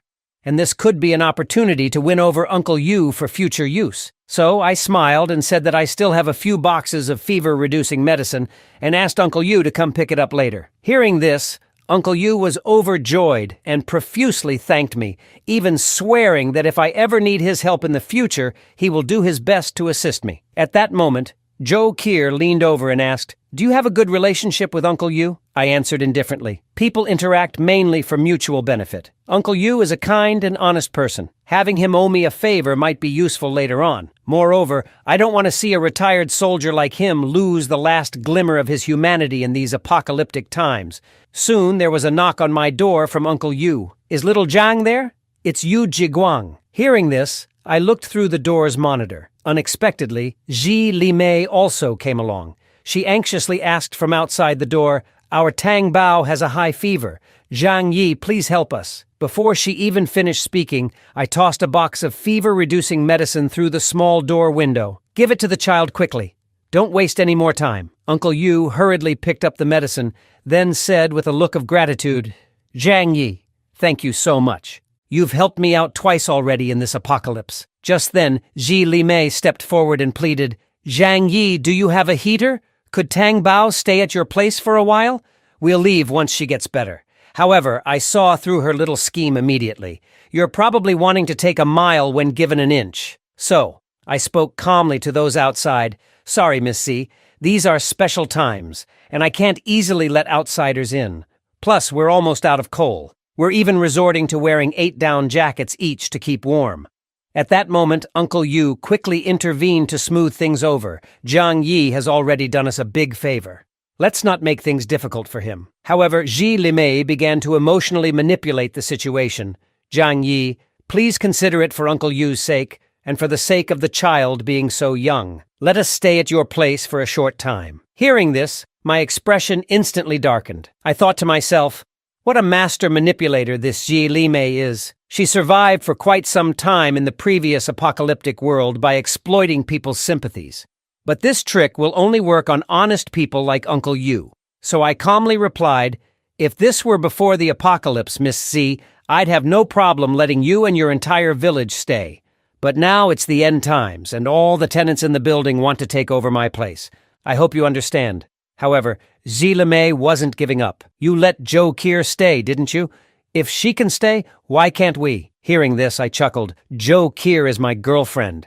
If she doesn't stay at my place, should she stay at yours? Zhou Qi was surprised to hear this. Although she knew I was just speaking casually, having a dependable man to rely on in these times is what every woman desires. At that point, Uncle Yu also chimed in, Yeah, little Zhang has already helped us a lot. Let's not make things more difficult for him. But Zhi Limei looked dejected. I'm doing all of this for the sake of the child. What will happen to me if something happens to her? Seeing the situation, Uncle Yu felt helpless. He could only leave with her while continually apologizing to me. After they left, I sighed. With this woman meddling, I fear it might strain my relationship with Uncle Yu. In my eyes, Uncle Yu is the ideal worker. Not only is he upright, but he's also quite skilled. Now, with Zhi Limei whispering in his ear, my plans might be delayed. On the other side, as soon as Uncle Yu got home, he began questioning Zhi Limei. Medicine is scarce right now. It's good enough that he gave us some. Why are you so greedy? Zi Limei, holding the child, looked distressed. I'm doing this for our child and our future. I don't plan to freeload off him forever. Hearing this, Uncle Yu sighed. I understand what you mean, but we should be grateful. If it weren't for little Zhang warning me about the snow disaster, I wouldn't be alive today. Upon hearing this, Zi Limei began to ponder. If Zhang Yi knew about the snow disaster in advance, he must have hoarded a lot of supplies. She leaned on Uncle Yu's shoulder and sighed. I understand the principle, but while you see him as a benefactor, he sees you as a potential threat. Didn't you see? He even threw the medicine out to us, afraid that we would enter and take over his home. If he's genuinely a good person, how could he ruthlessly kill dozens of neighbors? In my view, he's just offering minor favors to use you as his henchman later. Before Zi Limei could finish, Uncle Yu loudly interrupted her. Enough! I, Yu Jiguang, can still distinguish between right and wrong. Please don't speak like this anymore. His angry outburst startled Zi Limei, who then apologized repeatedly. She knew that Uncle Yu was now angry and would have to find another opportunity to stir the pot. Uncle Yu then left, his face stern. Though he is honest and straightforward, he's not foolish. He knows exactly what Zi Limei is thinking. Zi Limei looked at the sleeping Tang Bao with a grim face. To survive in this apocalypse, I must be ruthless. Now, the deadly cold has persisted for 75 days, and the accumulated snow in the residential area has piled up to the height of an 8-story building. Leaving the area is nearly impossible, and the remaining tenants can only start looking for food nearby. At this moment, a group of unwelcome guests arrived in the snowy area. They are digging in the snow, and eventually unearthed a tunnel leading to my apartment complex. A few of them, holding shovels and hammers, crawled out from the tunnel. Without any hesitation, they headed straight for my apartment on the 24th floor. Just then, a tenant who was going out to dig for snow to eat ran into them. Seeing their malicious gaze, the tenant immediately dropped his bucket and started running. But 2 legs can't outrun a dozen. He was quickly knocked down by their shovels. Anything alive that they encounter will become their food, but they have something more important to do right now: to take over my home. This is because they recently found out that I have hoarded a large amount of food. In this end time when food and warmth are scarce, this information is undoubtedly a ticking time bomb. Once they take me down, they can live longer. Soon, this group confidently arrived at my front door. A young man skilled in demolitions stepped forward with a bundle of C4 explosives. After lighting the fuse, he sprinted towards the end of the corridor. Moments later, a deafening explosion resonated throughout the building. The loud noise instantly jolted me awake. Given the situation, I couldn't afford to think too much. I hurriedly grabbed my handgun and checked the surveillance equipment. I saw a group of unfamiliar faces sneaking around at the end of the hallway, discussing something. From the tools they were holding, I quickly confirmed their identity. They were a group of construction workers from the neighboring building. I remembered that their group consists of about 20 or more people, and the fact that they're boldly heading for my place indicates that news of my stockpile has leaked. Outside my door, the group seemed puzzled. Old donkey, what kind of crappy bomb did you bring? It can't even blow open a simple door. Hearing this, Old Donkey rubbed the back of his head. Maybe the explosives got damp, reducing their potency. Why don't we just break in? We're professionals at tearing down buildings. Seeing this unfold on my monitor, I was instantly furious. If the tiger doesn't show its might, you think I'm a sick cat, huh? I immediately took out the white phosphorus I had previously hoarded from another dimension. Quickly, I made some simple white phosphorus grenades, and along with some incendiary grenades, threw them out of the small window by the door. When white phosphorus grenades explode, they instantly generate temperatures of up to 1,000 degrees Celsius, melting objects nearby. Soon, 2 people at the door who couldn't dodge in time were instantly melted by the high heat. The fire rapidly spread throughout the corridor. Old Donkey, who was on fire, was about to shout to his companions, but the next second a bullet went straight through his head. I then picked up my handgun and fired several shots at the people outside. This scene left the team leader, Second Uncle, stunned on the spot. They had thought they could easily take over my home, but they didn't expect my house to be not only extremely secure, but also equipped with such lethal weapons. Soon, the last worker approaching my front door was shot dead by me. Looking at the several burning bodies on the ground, second uncle didn't dare hesitate any longer and hurriedly led the remaining people to escape back to the neighboring community, fearing that they too would be reduced to ashes if they were a second too slow. I, however, stared at the handgun that had run out of bullets and fell into deep thought. In this apocalyptic world, there will undoubtedly be interest groups stronger than these workers. To deal with these tough characters, I need to acquire even more powerful weapons. Moreover, these guys clearly came prepared. I must find an opportunity to completely eliminate them. I then returned to the room to comfort the already terrified Joe Kier. Don't be afraid. I've driven those people away. Hearing this, Joe Kier looked at me with tearful eyes. Although she knew we were now in an apocalyptic world, this was her first time encountering a firefight. If those people had broken in, she could imagine the terrible fate awaiting her. But upon hearing that I'd driven those people away, Joe Kier felt considerably relieved. As of now, I am her only support. She then asked me what had just happened. I briefly explained the situation. Upon hearing it, Joe Kier looked stunned. These people are much more dangerous than Chen Zhenghao. Chen Zhenghao was merely flaunting with a handgun, while these workers do physical work every day, making them naturally stronger than ordinary people, and they even know demolitions. We have to resolve this lingering problem as soon as possible, otherwise we won't even be able to sleep peacefully in the future. Upon finishing my thought, I took a look at my phone. It's time to find some expendable people to do some work for me. At the same time, the homeowners group chat was blowing up. I simply explained the situation in the group. Upon seeing the message, the homeowners started to fawn over me. Zhang Yi, you are our hero. However, I told them that my weapons were almost depleted, and everyone would have to fend for themselves. Just then, Uncle Yu called me to inquire about my situation, and mentioned he knows the leader of those workers, a man named Huang Tianfang. Under his leadership, dozens of homeowners have already been harmed in the past few days. Hearing this, an idea instantly formed in my mind. Uncle Yu, can you provide me with more details about them? That way I can discuss plans with everyone to deal with them. Uncle Yu told me that this group comes from the building next door and are part of a group called Heavenly United Gang. The gang consists of more than 20 members, with Huang Tianfang as the ruthless leader. His misdeeds are no less than those of Chen Zhenghao. Hearing this, I decided to collaborate with the homeowners on the 25th floor to counteract these workers. They've suffered a significant loss at my hands this time, and will definitely look for another opportunity to strike back. Unless we eliminate them, nobody will be at peace. The homeowners in my building are the sort who only respond to force, and would not easily agree to unite against external threats. What I need to do now is wait for the right moment. I then turned to Joe Kier beside me. These neighbors might show respect to me on the surface, but they'd love to tear me down behind my back. So I'll leave it to you and Uncle Yu to gather information. The sooner we understand the distribution of forces in the area, the better for our next steps. 2.5 days quickly passed. Joe Kier, dressed in work attire, listed the latest collected intelligence on a blackboard. The most significant threat right now is the Heavenly United Gang made up of workers. Since they are physically laboring workers, they are naturally stronger than ordinary people. However, the good news is that they don't have access to firearms or other highly lethal weapons. The next is the Wolf Gang from Building 21, led by 2 thugs, Wang Qiang and Xiao Lu. Their members are mostly young people in their 20s. Hearing this, I pondered. It seems that the main threats come from these 2 groups.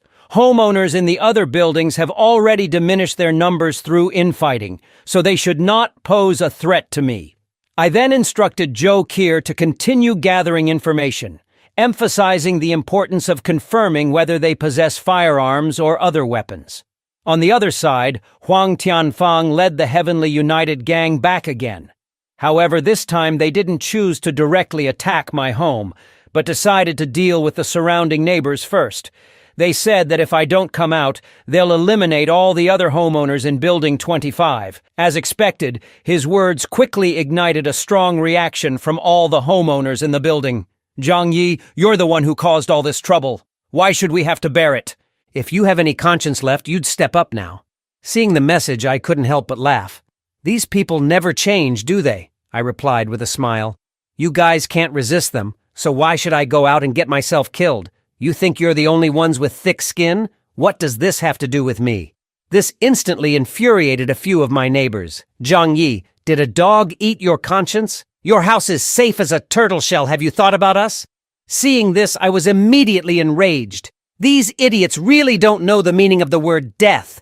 What do your lives have to do with me? When you all ganged up on me, where was your talk of conscience then? You don't really think I won't take action against you, do you? Upon reading my message, several neighbors were left speechless because they knew I would really do it.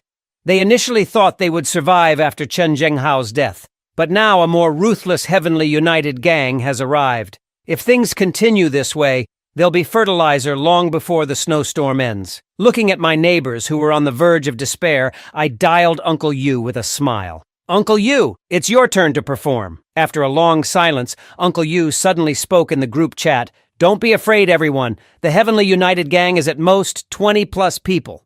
As long as we work together, we can fend them off. Seeing the message, the homeowners suddenly saw a glimmer of hope. Uncle Yu is right. We'll all support you wholeheartedly. However, Uncle Yu then revealed that he hasn't eaten for several days. He said that if we want to win this fight, it would have to rely on Zhang Yi. Not only can my house afford 3 meals a day, but we also have weapons, making me the most suitable leader for the group. Seeing the message, I couldn't help but smile.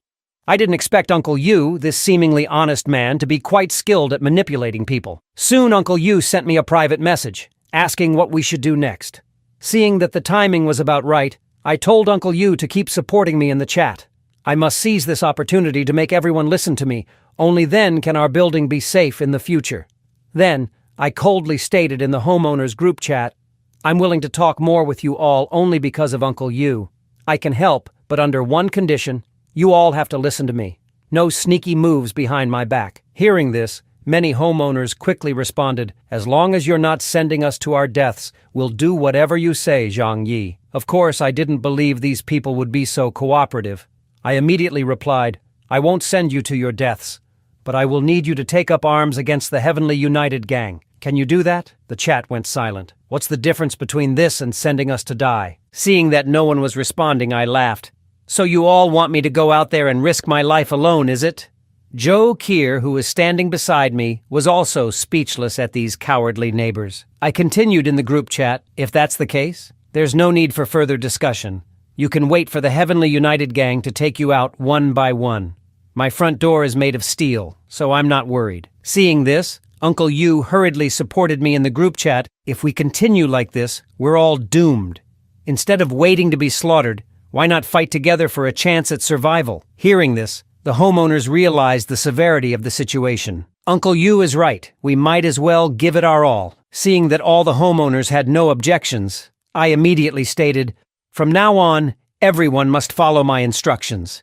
If I find out anyone is trying to sit back and reap the benefits while doing nothing, don't blame me, Zhang Yi, for being ruthless. Hearing this, everyone in the group chat started tagging the other homeowners who were playing dead. We're at a life and death crossroads now, so pretending to be dead any longer would make it real. I also know the principle of ruling with a balance of kindness and sternness. So, I continued in the chat, since you all have chosen to follow me, I won't let you down.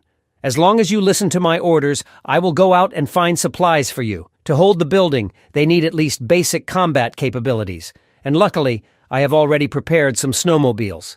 In this snowy apocalypse, I am the only one who can move freely throughout the city. However, the homeowners looked confused after reading the message. Won't you freeze to death looking for supplies in this extreme cold? I assured them, I know what I'm doing. As a leader, I must do something for everyone. I've been a warehouse manager for 2 years and know the locations of nearby malls and supermarkets. My own supplies are also running out, and we need to find more if we want to survive. Hearing this, many homeowners were moved to tears, saying that they had chosen the right leader. But only I know the true nature of these people. In the apocalypse, human nature is the most unpredictable. The neighbors started to treat me like a god, saying that they would follow my orders without question. However, I didn't care about their flattery. If it weren't for fighting against the Heavenly United gang, I wouldn't care whether they live or die. I can't forget the pain of being torn apart in my previous life. Joe Kier looked worried. The snowstorm has lasted so long, and the outside world is almost paralyzed. No one knows what dangers lurk outside. I put on my level 3 armor and smiled at Joe Keir. I've been wanting to go out and see for a while. Now is a good opportunity. Don't worry, there are enough supplies at home to sustain you. Joe Keir, knowing I still don't fully trust her, volunteered to go with me. I pinched her fair cheek and said, "Woman, you should stay at home and wait for your man to return." With that, I turned around and left, assuring Joe Keir that I trust her completely now. Joe Keir was touched, but within 2 seconds, I secretly moved all the remaining food and coal at home into an alternate space. Then, I went down the stairs and arrived on the 4th floor. By now, the snow had piled up as high as the 3rd and 4th floors. I only needed to open the window to step directly outside, but as soon as I landed, the snow engulfed up to my knees. Luckily, before the apocalypse, I had stashed some snowmobiles in an alternate space. Otherwise, it would be impossible to move in snow piled meters high. I looked around and found that, apart from the sound of the snowstorm, the neighborhood was utterly silent. Seeing no one spying, I took a snowmobile from my alternate space, unaware that a shadowy figure in the building above was watching every move. Riding my beloved motorcycle, I headed out of the neighborhood. I'd been cooped up at home for so long, I was starting to get cabin fever. Finally, I have a chance to breathe some fresh air. After satisfying my urge to speed, I drove the snowmobile to the Heavenly Sea City police station. The primary purpose of this trip was to find more powerful weapons. The root of all fear in this post-apocalyptic world is insufficient firepower. The station was pitch black, seemingly abandoned long ago. However, a few steps in, I discovered some frozen cops huddled in a corner. Seeing their thin clothes made me uneasy. They must have been on the night shift when the extreme cold hit, without even proper clothing. After paying my respects to these officers who once protected the city, I covered them with a white cloth. Just then, I noticed a bunch of metal behind the cloth. It was a set of keys to all the rooms in the building. My face lit up at the sight. With these keys, I can easily access the armory. After paying my respects to these heroes one last time, I began to search for the armory. Soon, a room labeled Armory appeared before me. Upon opening the door, all sorts of weapons came into view. I even found a powerful sniper rifle. After some time spent defending my safe house, my shooting skills have reached the point of unerring accuracy. With these weapons, I have nothing to fear, even if several more Heavenly United gangs show up. I stretched out my hand, sucked all the weapons in the armory into my alternate space. Next, it's time to find supplies for those sniper rifle fodder neighbors. Although my safe house can withstand various forms of artillery, it won't hold if someone blows up the building's load-bearing walls. The best approach is to use these expendable neighbors as my vanguard. The snow disaster has been ongoing for 2 months now, and the shopping centers near the residential area have surely been picked clean. So I went to a large suburban mall, now buried under snow, based on memory. I cleared away the snow on the ground with my hand, then broke the skylight and slid down a rope. Seeing all the luxury goods in the mall, I couldn't help but feel sentimental.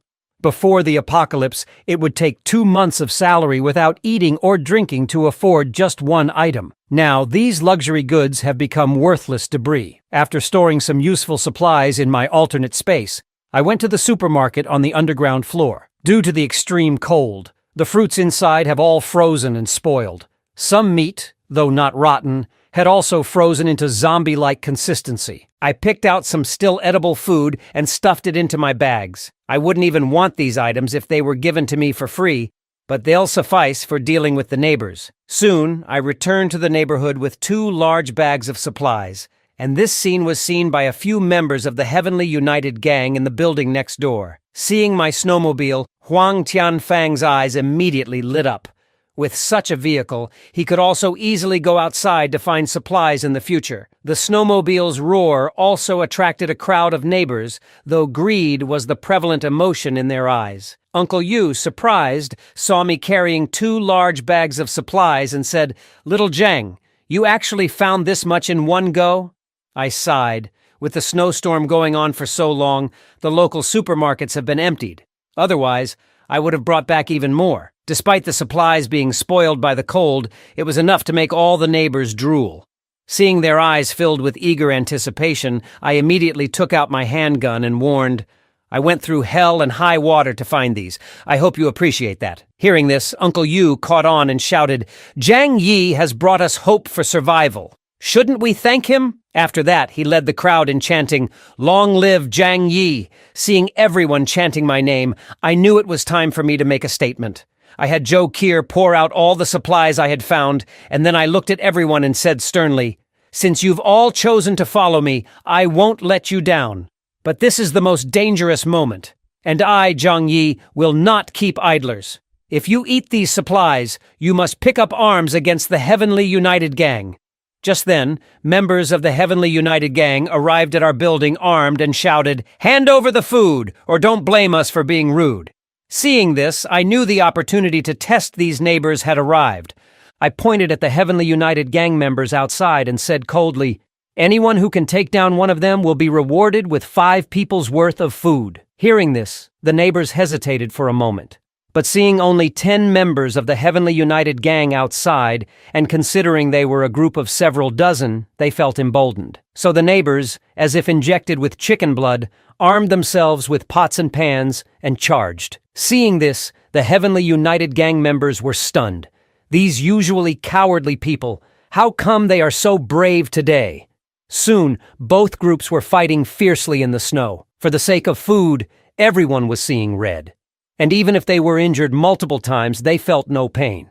This was exactly what I wanted to see. I'm no saint, but if these neighbors are willing to fight for their lives, I certainly won't hesitate to provide them food. At this point, Uncle Yu shouted, "Everyone, let's go! They are not in the majority and can't hold on for long."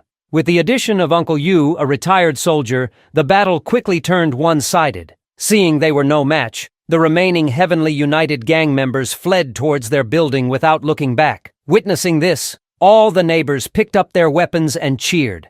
This was their first victory fought for their own survival. Joe Keir sighed at the sight of it all. Though we won, many people were severely injured, and without professional equipment and medication, they likely won't survive for long. Moments later, I gathered all the neighbors in the building's lobby. "You all did very well. As you've seen, this is the power of unity. As long as we work together, even the apocalypse may not be insurmountable." I then turned to the 2 young individuals who performed the best in the battle. "You both did extremely well. Keep up this momentum moving forward." I then handed them 2 portions of food. Seeing this, they were so moved that they burst into tears, finally able to eat a full meal in this apocalyptic world. The rest of the neighbors were filled with regret, wishing they had given it their all. This was exactly the kind of attitude I wanted to see, so that everyone would fight against external enemies without holding back. I then gestured broadly, calling the remaining people one by one to receive today's food. The neighbors who received less food were filled with regret, wishing they had contributed more earlier. Soon it was the turn of Shu Hao, a wealthy second-generation individual, to collect his food. I tossed him a small piece of candy. "This is your food for today." Seeing that others had at least a piece of biscuit, and he only had a candy, he immediately roared, "This is not fair! Why do I get so little food?" I responded coldly, "You have the audacity to complain?" Others were fighting on the front lines, and you were merely shouting slogans from the back. Giving you a candy is already being extraordinarily generous. I hope you appreciate what you have. Hearing this, the neighbors who received less food felt a lot better. At least they weren't at the bottom. Who would have thought that Shu Hao would try to argue at this point, saying, "There were so many people fighting, I couldn't even find a way to get in." I just laughed. I only care about results, not the process. If you couldn't find a way in, that's on you. Hearing this, Shu Hao became furious. "This is unfair, unfair. You're clearly targeting me." As soon as his words fell, I gestured for 2 neighbors to restrain him. "Who do you think you are to talk about fairness with me?" The woman next door in her 40s managed to get in and throw a few punches. And here you are, a man in your 30s telling me you couldn't find a way in? After saying this, I pointed a gun directly at Shu Hao, asking everyone, what should we do with someone so undisciplined and disobedient? Hearing this, the 2 neighbors holding Shu Hao gave him a solid beating. I then turned to all the neighbors and yelled, "If anyone thinks I'm being overbearing, feel free to go find your own food. I, Zhang Yi, will not bother you." Seeing no objections, I clapped my hands. "Very good. I hope everyone will follow the arrangements from now on. But Shu Hao, accustomed to being arrogant and domineering, was still not convinced. Zhang Yi, don't push people too far. His words had barely left his mouth when I stepped on his right hand. Shu Hao, face the reality. We're in a post-apocalyptic world now. You can't go back to your cushy life. I, Zhang Yi, won't support a waste like you who's only good for eating. I hope everyone takes this as a warning. I then asked Zhou Kier to collect the remaining food to be distributed later. But just then, a voice sounded from behind the crowd. Brother Zhang Yi, I haven't received any food yet. Fang Yuqing and her best friend pushed their way through the crowd. Brother Zhang Yi treats me the best. You definitely didn't forget about Fang Yuqing, right? Hearing this, I couldn't help but laugh. Of course, I haven't forgotten about you two, because there was never any food allocated for you two in the first place. Upon hearing this, Fang Yuqing burst into tears. Brother Zhang Yi, aren't you most fond of me? But I pushed her away with one hand. I was just speaking casually. You didn't take it seriously, did you? Besides, I already have a girlfriend now. You don't think you're better than my Zhou Kier, do you? Please stop bothering me from now on. Zhou Kier naturally came over and acted affectionately with me. Seeing this, Fang Yuqing cried even harder. This can't be. You've been fawning over me for years. How can you go back on your word like this? At that, I just laughed. Before the apocalypse, you thought your looks could bait a whole Pacific Ocean of fish. But now we're in the post-apocalyptic world. How many packs of instant noodles do you think your face is worth? At this point, Shu Hao, who was lying on the ground, chimed in. This stinking woman wanted to reel me in before the apocalypse. Good thing I'm a smart, rich second generation. Hearing this, the surrounding neighbors started gossiping. Who would have thought this seemingly innocent white lotus was actually a siren of the Pacific? Seeing the situation, Fang Yuqing tried to silence everyone, but no one paid any attention to her. Left with no choice, she yelled and ran away. I then rewarded the sensible Shu Hao with another candy. After that, I began to arrange the building's defense. Excluding the children who had no fighting capacity, we still had 47 people in Building 25. So I decided that aside from me, Zhou Kier, and the couple Uncle Yu, the others would be divided into 6 small groups, each with 7 to 8 people, on 25-hour shifts to guard against attacks from other buildings. If anything happens, everyone will hit the stair railing or other metal objects to alert everyone. The same incentives for killing enemies still apply. Whoever kills an outsider gets enough food for 5 people. Of course, those who want to slack off during their shifts will only get leftover food. After saying this, I patted Uncle Yu on the shoulder. As a military veteran, you're the most suitable person to arrange all of this. 2 days passed in a flash, and the Heavenly United Gang didn't seem to be in a hurry to attack. Zhou Kier looked worried about the 2 days of peace. Strange occurrences always mean trouble. Meanwhile, I was on my tablet learning about various ways to use firearms. The heavy snow had trapped the city, and the lower buildings were already covered in snow. At this rate, even if the heavy snow stops, it would take 2.5 months for the snow to melt. And in this post-apocalyptic world, human hearts are always more frightening than natural disasters. I then took out the firearms I'd obtained from the armory, through the pocket dimension.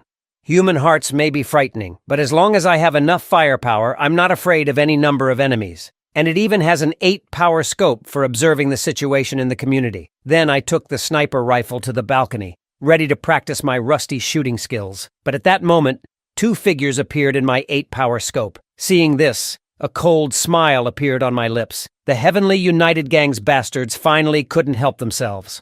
However, seeing that they were heading towards the community garage, I immediately realized they are probably going for my snowmobile. Unfortunately for them, their efforts are destined to be futile. During the day, I pretended to leave the snowmobile in the garage, but actually, I'd already stored it in the pocket dimension. Just then, Uncle Yu called me to say that the personnel for the defense had been properly arranged, and told me not to take to heart what Jie Li Mei had said during the day.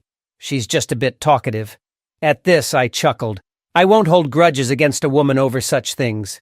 But Uncle Yu, are you sure you want to raise a child for someone else? I really don't like Jie Li Mei, but I don't want to ruin my relationship with you either. Uncle Yu just laughed heartily. In these times, finding a woman is already a good thing. You can't ask for too much. Hearing that, I teased. Uncle Yu, you're a strong and healthy man. You've got plenty of women who would like you. You should make an effort so that Zi Li Mei has a child for you too. I wouldn't want you to waste all your effort only to have someone else benefit from it." At these words, Uncle Yu looked awkward. He was well aware that men usually care about their own bloodline. But that's something to think about in the future. After all, it's the end of the world and we can hardly get enough to eat, let alone have time to have children. As for other people's family matters, it's not my place to comment, especially when I've got my own problems to deal with. On the other side, a group from the Heavenly United gang stealthily entered the first-floor lobby under the cover of darkness. This time it was led by Huang Tianfang's nephew, Huang Wei, and he brought along 8 people. Just as they arrived at the stair, a brick flew right towards him. Fortunately, he reacted quickly and dodged it, but then he heard a series of knocking sounds echoing through the stairwell. "Enemy attack! Enemy attack! Those bastards from Heavenly United Gang are here again." Hearing this, Huang Wei was instantly enraged. "Brothers, charge with me! Let's finish off these cowards!" So saying, he took the lead and rushed towards the stairwell.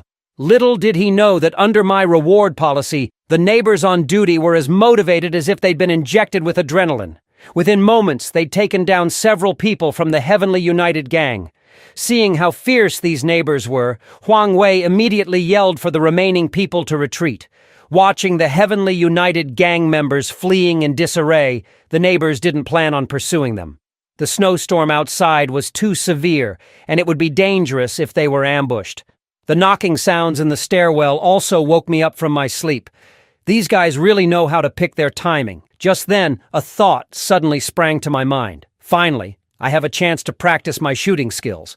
The saying goes, outside 100 steps, the gun is fast. Within 100 steps, the gun is both accurate and fast. I immediately took my beloved sniper rifle out from my pocket dimension. Today, none of you are getting away. I quickly set up the sniper rifle and aimed at one of the fleeing goons. With the help of the 8x scope, I could even see the hairs in the man's nostrils clearly. As my index finger pulled the trigger, a deafening gunshot shattered the silent night, and the bullet hit the escaping thug squarely. Seeing this, I felt very pleased with myself. Am I really a natural-born marksman? The remaining people from Heavenly United Gang looked horrified as they saw their companion fall in a pool of blood. Holy shit, someone's shooting! Seeing this, they didn't hesitate and started running like their lives depended on it, back towards their own compound. Watching this scene, I couldn't help but smile. Then I set up the sniper rifle again. Just then, a strange sensation filled me, and it felt like the enemy in the scope was moving at a speed 1,000 times slower. As I pulled the trigger again, the fleeing goon got a headshot and went down. Realizing this, it dawned on me. It seems my awakened abilities are not limited to the pocket dimension. Maybe I also have a marksman's talent. To verify this speculation, I fired 5 consecutive shots. Without exception, each goon got a headshot and was killed. Seeing this, a smile appeared at the corner of my mouth. With this marksman's talent, all I need in the future is to find an appropriate sniping point, and that will be enough to deal with these intruders. My extraordinary marksmanship also startled everyone in the building, causing the neighbors to abandon any petty ideas they might have had about me. Their respect and awe for me shot through the roof at that moment. The next morning, Jo Kier made me a bowl of noodles. Then, with a nervous face, she asked, "Was it you who fired the gun last night?" Hearing her question, I smiled. That reckless Heavenly United Gang tried another sneak attack, so I had to send them to heaven. Upon hearing this, Jo Kier looked at me with eyes full of admiration. "Zhang Yi, you're amazing." Originally, Jo Kier chose to live under my protection just for survival, but now she was completely captivated by my charm. Outwardly, I kept a calm face, but inside I was thrilled. How did I go from being a simp in my past life to becoming a godlike figure in the eyes of beautiful women? It's a complete reversal. Meanwhile, on the other side, members of the Heavenly United Gang looked at the bodies in the snow and fell silent. Their repeated attempts to raid us had yielded nothing, not even a scrap of food. Instead, they'd lost their men, including Huang Tianfang's nephew. Initially, they could use their brute force to bully people, but now they realized I had such a powerful weapon at my disposal. What could they even play against me? Moreover, given their current situation, they would soon starve if they couldn't get any food. Thinking this, Huang Tianfang hardened his heart, ordering his men to bring back the bodies of Huang Wei and the others. This way they could prolong their survival for a little longer. On the other side, I was patrolling the building and checking on the neighbors on duty, as usual. After last night's events, everyone's attitude towards me had turned into genuine awe. They were very clear that under my leadership, they could survive longer in this post-apocalyptic world. Then I rode my beloved snowmobile and left the community again. Not long ago, Uncle Yu had provided me with the location of a nearby army camp. After asking him to take good care of the people in the base, I headed towards the army camp's location. This scene was witnessed by the Wolfgang from Building 21. What puzzled them was where I had hidden the snowmobile, because earlier they had turned the entire underground garage upside down but found nothing. If they had a snowmobile, they could freely go on shopping sprees in various malls. With more supplies, they could expand their territory and recruit more people, becoming local warlords in this apocalyptic world. On the side, Xiao Lu nodded in agreement. In troubled times, heroes emerge.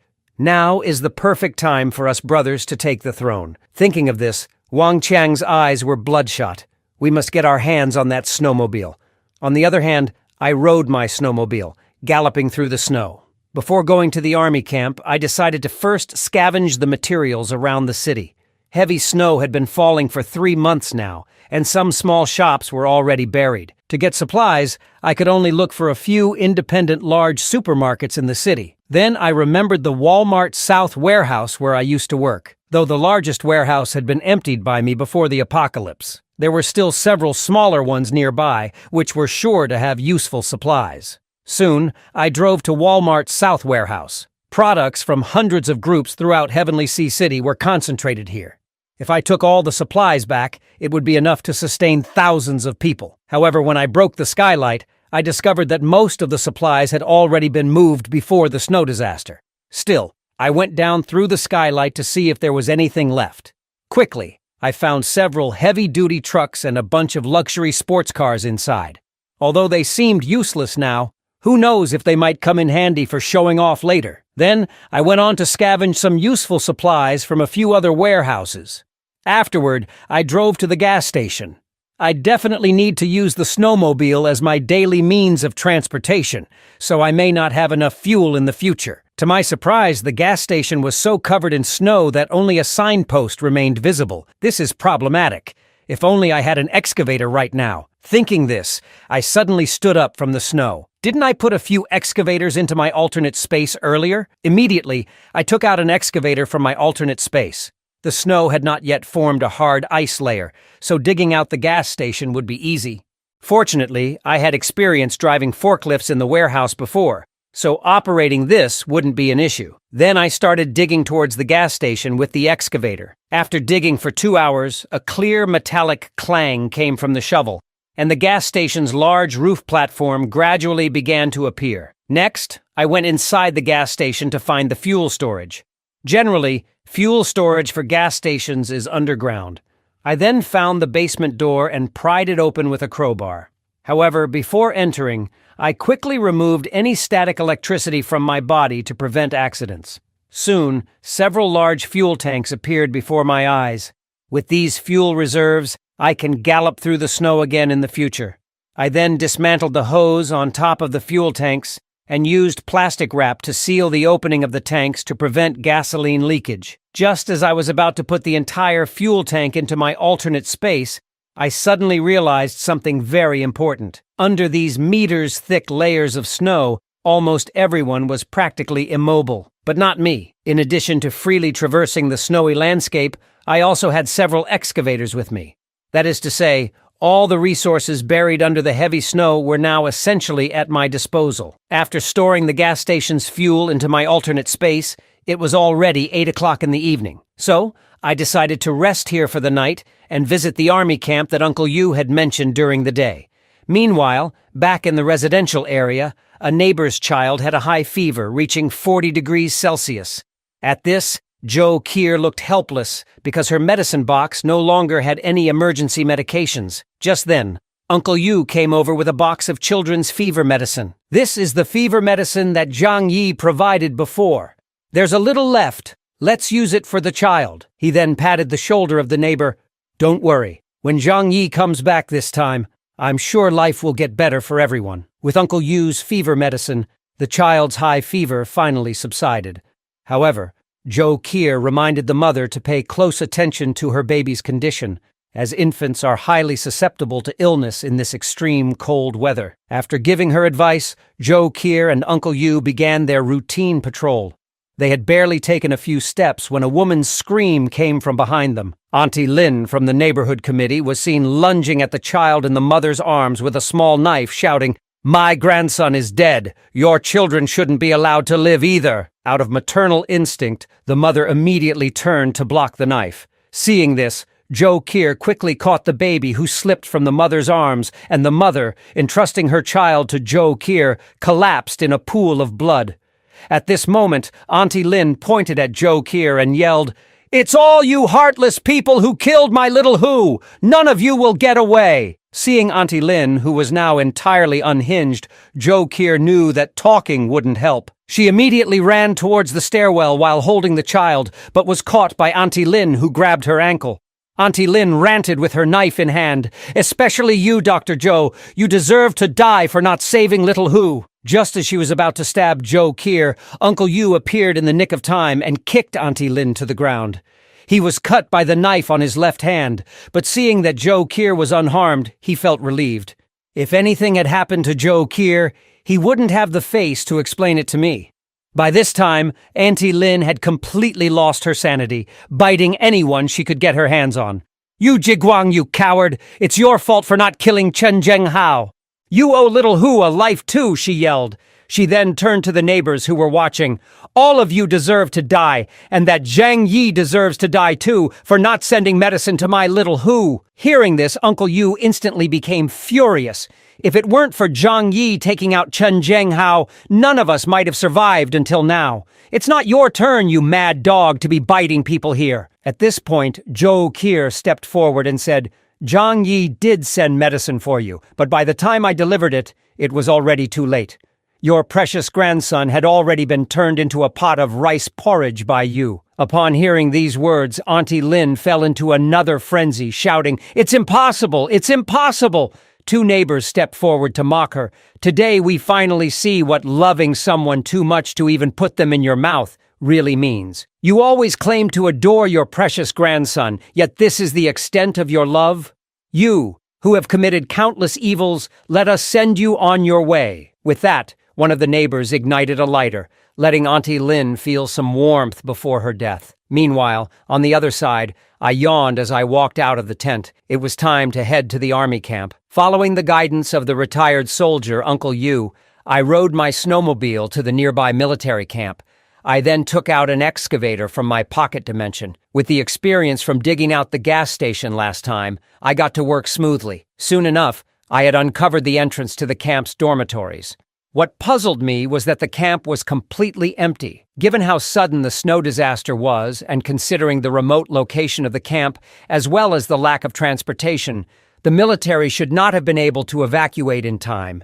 But at that moment, a terrifying thought crossed my mind. Could it be that the military had prior knowledge of the coming snow disaster and had thus evacuated their troops and resources in advance? The thought sent shivers down my spine. If that was truly the case, whoever possessed these large amounts of supplies and weapons post-disaster would be able to establish a new order in this apocalyptic world. I could foresee the setting turning into a battleground for various armed factions vying for control. I must arm myself in advance to prepare for this new era. With that thought, I continued to operate the excavator, digging fervently. Accompanied by a booming noise, I made a large hole in the wall of the weapons arsenal. But the next second, I was stunned. Inside was a dazzling array of military supplies.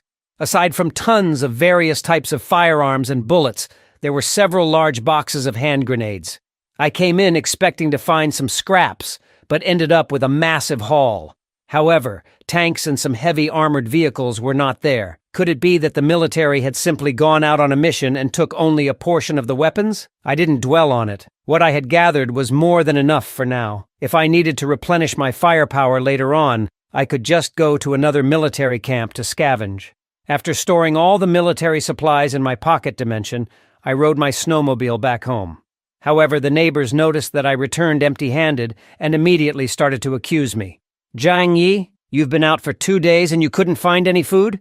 Did you hoard it all for yourself? Hearing this, I laughed. Am I giving you guys too much face? Just 2 days apart and you all have grown arrogant. Don't forget who saved you ungrateful folks in the first place. Since you like to take advantage of kindness, from now on, we're on our own. You can find your own food. Seeing this, a neighbor hurriedly stepped forward to mediate. Brother Zhang, don't take it to heart. That's not what everyone means. It is really hard to find food out there in the snow. You should go back and rest. Meanwhile, inside Building 25, when everyone learned that I hadn't brought back any food, resentment quickly filled the air. In their eyes, they had already worked hard enough defending the building for me. They didn't expect me to also show them an attitude. At that point, a person wearing a little red hat stepped forward with feigned sincerity, saying, Zhang Yi, it must be exhausting to go find food all by yourself. Why don't you take some of us with you next time? After all, there's strength in numbers. At that moment, 2 other neighbors stepped forward to back him up. Zhang Yi, if you need us, we're willing to go through hell and high water for you. Hearing this, I couldn't help but scoff internally. These neighbors with ulterior motives, I knew they were up to no good. Then I reached into my pocket. The next second, I pulled out a gun and shot the guy in the little red hat in the head. Don't think I don't know what you're up to. I don't believe a single word, not even the punctuation, from any of you. It looks like I've been too kind to you all, so much so that you've forgotten how you managed to survive this far. Without me, you would have long become food for Chen Zhenghao and his gang. Hearing this, a few neighbors hastily tried to defend themselves. Zhang Yi, don't go overboard. We just wanted to discuss something with you, nothing more. But before they could finish, I fired several more shots. In the blink of an eye, the 2 leading the conversation were taken care of. Seeing this, the remaining few scattered in all directions, fleeing for their lives. The gunshots quickly attracted Uncle Yu and 2 others. Zhou Kier rushed over, her face filled with concern, asking if I was hurt. I squeezed her little hand. Those guys don't have what it takes to hurt me. Uncle Yu, upon learning the reason, was also furious. These fools really deserve to die. A few full meals and they've forgotten who they should rely on. I just smiled. I've always been a kind person. I can't be bothered to go after the ones who fled. Hearing this, Zi Limei felt a shiver run down her spine. She knew I did this as a warning to others. I then began to plan for the future.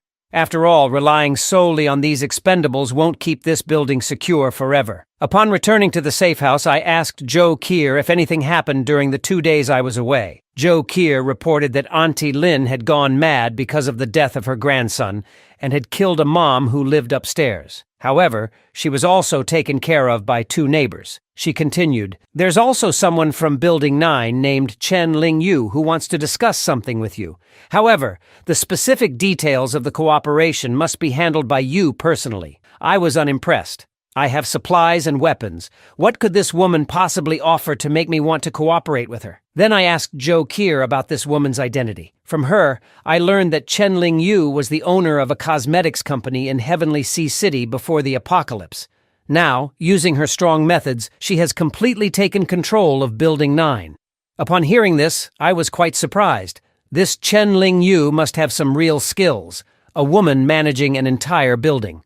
Zhou Kier noticed my interest and asked, why don't you at least find out what she wants to cooperate on? I'm also curious to know how a woman managed to get an entire building to fall in line.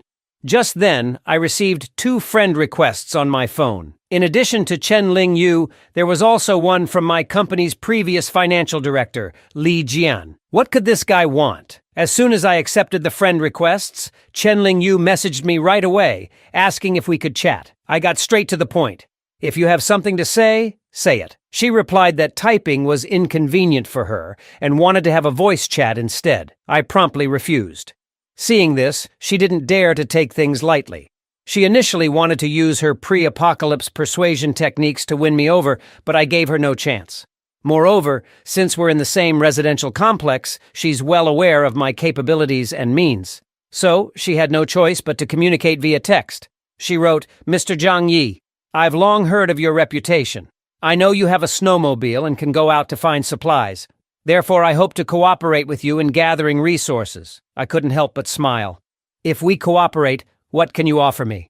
Chen Ling Yu responded that the building she manages is relatively harmonious, and the number of survivors is quite large. They could provide me with manpower for expanding territories. However, the precondition is that I would need to provide food for these laborers. Before I could reply, Chen Ling Yu continued to babble on. Mr. Zhang Yi, you are currently a target for everyone. The reason thousands of people in the entire community haven't attacked Building 25 en masse is that they're weighing the pros and cons. But if you provide us with food, at least you would be rid of the threat from our Building 9. I chuckled after reading the message. So, are you threatening me? I then stared out the window, deep in thought. Would everyone in the community turn against me? I'm not afraid if they come at me one by one. But if they were to join forces like Chen Ling Yu suggested, they might very well tear down the entire building. Although there isn't enough electricity and heavy machinery outside to destroy the building, it wouldn't be good if a few experts in explosives got involved. Just as I was pondering what to do, I received a new message on my phone. It was my former colleague Li Jian, who went on and on, Mr. Zhang. We sincerely hope to cooperate with you to build a harmonious post-apocalyptic utopia. Under my management, everyone in Building 18 gets along well. However, we're currently lacking food resources and hope to work with you. Beyond that, I can also help you coordinate relationships with other buildings. I smiled after reading the message. Intellectuals sure know how to put things nicely. Not only do they know how to manage, but they can also maximize benefits. Next, I asked Zhou Qi about the situation in Building 18. She indicated that Li Jian indeed was very capable. Not only did he unify all the residents after the apocalypse, but his approach of equitably distributing resources also helped the vast majority to survive. I chuckled. All of this is just a facade. Their unity is built on the foundation that they still have food. Once that runs out, who knows what will happen? Then I looked at other friend requests from building owners on my phone. They were all seeking cooperation as well. Now I only have two choices: either go to war with them or cooperate. I then asked Zhou Qi, is there a way to have the best of both worlds? Zhou Qi said that while it may be unrealistic, we could just leave this community and start fresh somewhere else. I was speechless at her suggestion, saying that's like not saying anything at all, unless we find a place with no people and become hermits. The next morning, I had Zhou Qi dismantle the bulletproof vest to tie it around my legs as makeshift bulletproof pants. After a night of contemplation, I already knew what to do next. Then I tagged everyone in the community group chat. Our Building 25 is facing a major crisis. Some of the nearby buildings are jealous that I can go out and find food for everyone, and they're threatening to attack our building if I don't hand over the food and snowmobile. As soon as this message was posted, the chat exploded. What the hell do they think they're doing? Can't they find food on their own? To ignite everyone's fighting spirit, I continued in the group chat. I only have one snowmobile. If I give it up, everyone will be left to fend for themselves, so we have to defend our food supply at all costs. Seeing this, I felt a sense of relief. I hope these people don't turn on me later. Just then, I received a message on my phone. Chen Ling Yu had added me to a discussion group for community building owners. Looks like they're preparing to confront me.